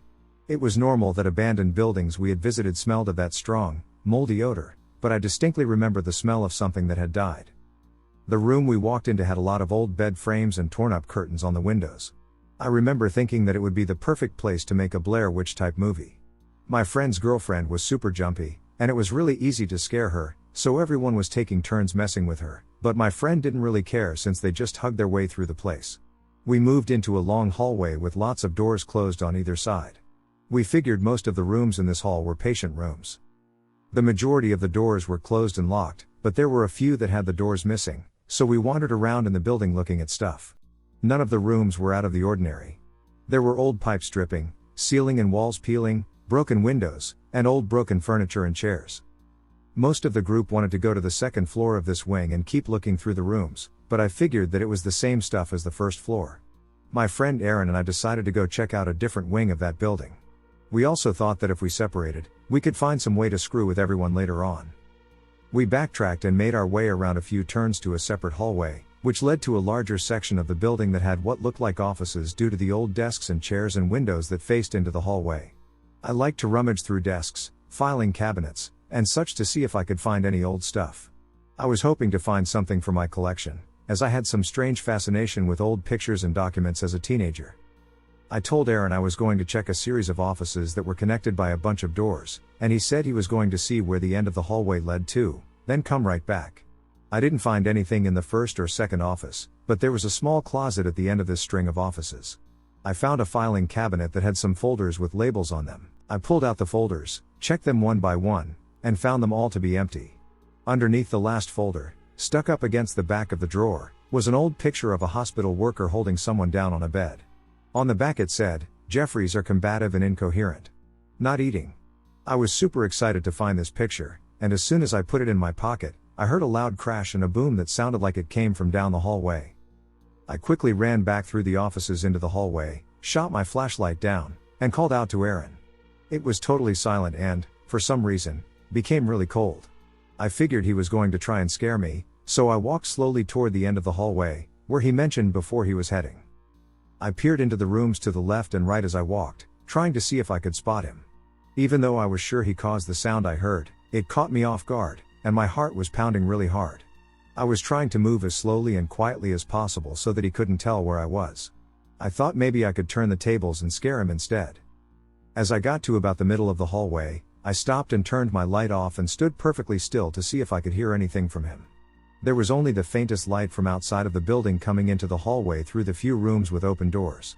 I listened for a few seconds, and I absolutely heard someone whisper something like, "Please stop, I can't take it," coming from the room to my right. I thought it was Aaron, so I spoke loudly and said something like, "Ha ha, dude, I hear you whispering in there." I flicked my light back on and walked into the room completely expecting to find him, but there wasn't anything in there and no other rooms connected to it. My stomach dropped, and I felt a chill go up my spine. I tried to tell myself that maybe it was the wind or something else. Before I turned around to walk back out into the hallway, I heard another loud sound of metal screeching and crashing against something. I was legitimately scared. All of a sudden I started hearing faint sounds coming from the rooms near me. I felt something blowing on my neck and hair even though there was no breeze or anything outside. Up to this point, the air seemed perfectly still. I tried to talk myself down from the adrenaline rush, saying it was just Aaron and everything else was in my head. I was extremely relieved when I saw a flash of light come from the room on the left at the end of the hallway and knew I had finally caught Aaron. I walked straight down the hallway and burst into that room, but he wasn't there. There's absolutely no way that he could have walked out of the room because I walked straight there with my flashlight and there were no other rooms connected to it. I was really starting to freak out. I remember my heart pounding harder than ever before. I know for a fact that I saw a light coming from inside the room. There were probably a dozen metal bed frames in that room, and as I looked around, I noticed tons and tons of scratch marks all over the floors. I couldn't tell if the marks were old or new, but I know I heard something like those bed frames moving. I called out to Aaron and said if he was trying to scare me, it wouldn't work, but I was embarrassed that my voice wavered badly when I said it. I tried to persuade him to come out by saying that we should figure out a way to mess with everyone in the other wing. I waited and didn't hear anything. I decided to walk back down the hallway, thinking that maybe Aaron had gone a different way, but I couldn't shake the fact that I saw a light flash in that room and heard someone whispering. As soon as I got down the hallway and back near the offices, I heard a very faint and deep laughter coming from behind me. I glanced backward and saw a figure standing at the end of the hallway near the room with all of the bed frames, and when I shined my flashlight down the hallway, the figure was gone. At this point I was frightened. I was ready to head back to the rest of the group, but I didn't want to leave Aaron by himself. I walked past the offices that I originally searched and went back to the beginning of the hallway. I waited for a few jittery and uneasy minutes that felt like an eternity and decided to turn my flashlight off to see if I could see any other flickering lights. I heard footsteps coming toward me from down the hallway and turned my light on to see if it was Aaron, and immediately the footsteps stopped. I turned my light off again, and the footsteps started back toward me. I turned my lights back on, and they stopped. I decided that was enough. I yelled out really loudly to Aaron, saying that I was heading back to the others. I jogged around the few turns and back into the original hallway, but it was completely silent. I walked down the hallway and realized that all of the doors were now open. I thought that maybe my other friends somehow found a way into them. Once I got to the middle of the hallway, I stopped and could hear distant sounds coming from what I guessed was upstairs and figured it was the rest of the group. I went back to a set of metal stairs that went to the second floor and was already feeling better at the prospect of finding them. At the top of the stairs, I peered down the hallway and could see that a light was on in one of the rooms just past about midway down the corridor. I thought it was odd, but I didn't know for sure that these buildings didn't have electricity. As soon as I took a step toward that door, I heard a terrible, muffled scream, like someone was holding their hand over the mouth of another person. I immediately stopped with my eyes fixed on that room. For a brief moment I thought someone must be playing a joke, but it didn't seem pretend at all. I slowly made my way toward that room, and the screams became more desperate and persistent. Although they were muffled, the cries grew louder and louder and sent chills up and down my spine. My heart was pounding so hard it was making it difficult to breathe because of the sheer pressure in my chest. The light coming from the room was incredibly bright and illuminated the hallway so much so that I didn't need my flashlight. I finally got to the room, and although I was absolutely terrified, I couldn't stop myself from looking inside. In the middle of the room was a table where a man dressed in a gown was lying. He looked like some kind of patient you'd see in a history book. The table had leather straps that held the legs and arms of this person. Another man stood on the far side of the table, wearing a white shirt, white pants, and white shoes. He had one hand pressing down against the patient's chest with his other hand over the patient's mouth. I immediately noticed that he had red stains on his shirt, as well as on the parts of his pants that I could see. At the head of the table stood a third man in a white robe and a white face mask, also on which I could see lots of blood. He stood leaning over the head of the man on the table with a device that looked like an old carpenter's hand drill that I once saw in my grandpa's tool shed. He had it pressed against the patient's head, and with each turn, a spurt of blood would spray onto the man's white robe. I bent over and violently threw up, the disgusting taste of bile filling my mouth. I straightened back up, and my eyes instantly met the eyes of the man with the drill. His eyes were completely black, and his neck craned and stretched unnaturally forward toward me as he met my gaze, still slowly turning the drill into the screaming man's head. I moved to run but slipped on the wet tile beneath me. I used my hands to push off the ground, scrambled to my feet, and noticed there was blood all over my clothes, palms, and fingers. I looked down the hallway and saw dozens of dark, faceless figures. Their arms were stretched toward me, and instantly the air was filled with their muffled cries.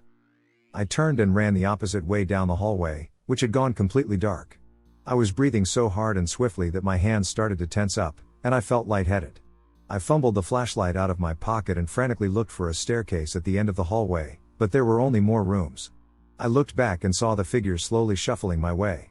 I shined my light down the hallway, and the figures disappeared, but I could still hear their cries. I shot a glance into an open room on the right and noticed that the window was broken out and the metal grill was missing. I ran inside and leaned through the window frame to see if perhaps I could climb out and let myself down. It was up so high I was afraid I might break my foot or leg. The door behind me slammed shut with tremendous force, and it felt like my heart skipped. I jolted and whipped around, hitting my forehead on the window frame. I brought myself back into the room and tried to open the door back up, but it would not budge. I felt blood trickling down my face from the fresh cut above my eyebrow as I banged on the metal door so hard my fist began to hurt.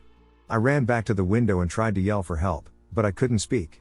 It felt as though I had a hand around my throat, and again I heard that faint, deep laughter coming from inside the room with me. I sunk down against the wall under the window with my knees bent up near my chest, my face down in between, and began to sob uncontrollably. No sooner than I started crying, I heard Aaron ask me if I was okay.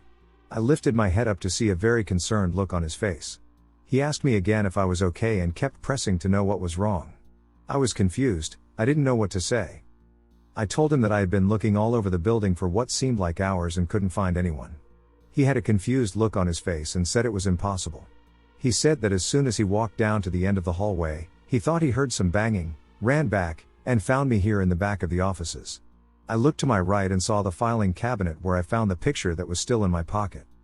I was really confused and couldn't make sense of the fact I know I left that area and spent a lot of time looking for both Aaron and the others in our group. I told him I was ready to leave, so he helped me up, and we walked back to the area where we started from, just as the rest of our group was walking back down from upstairs. My friend's girlfriend saw the look on my face and asked if everything was okay, to which I shot Aaron a glance and said I was feeling really sick and ready to go. Aaron said he was ready to go as well, and so we decided to walk back to the cars and leave. I still have no idea what it was that I saw, but since that experience I have never gone back to any place that was supposedly haunted or abandoned, and I got rid of all of the stuff from my collection. After I'm done writing this, I'll never talk about it again.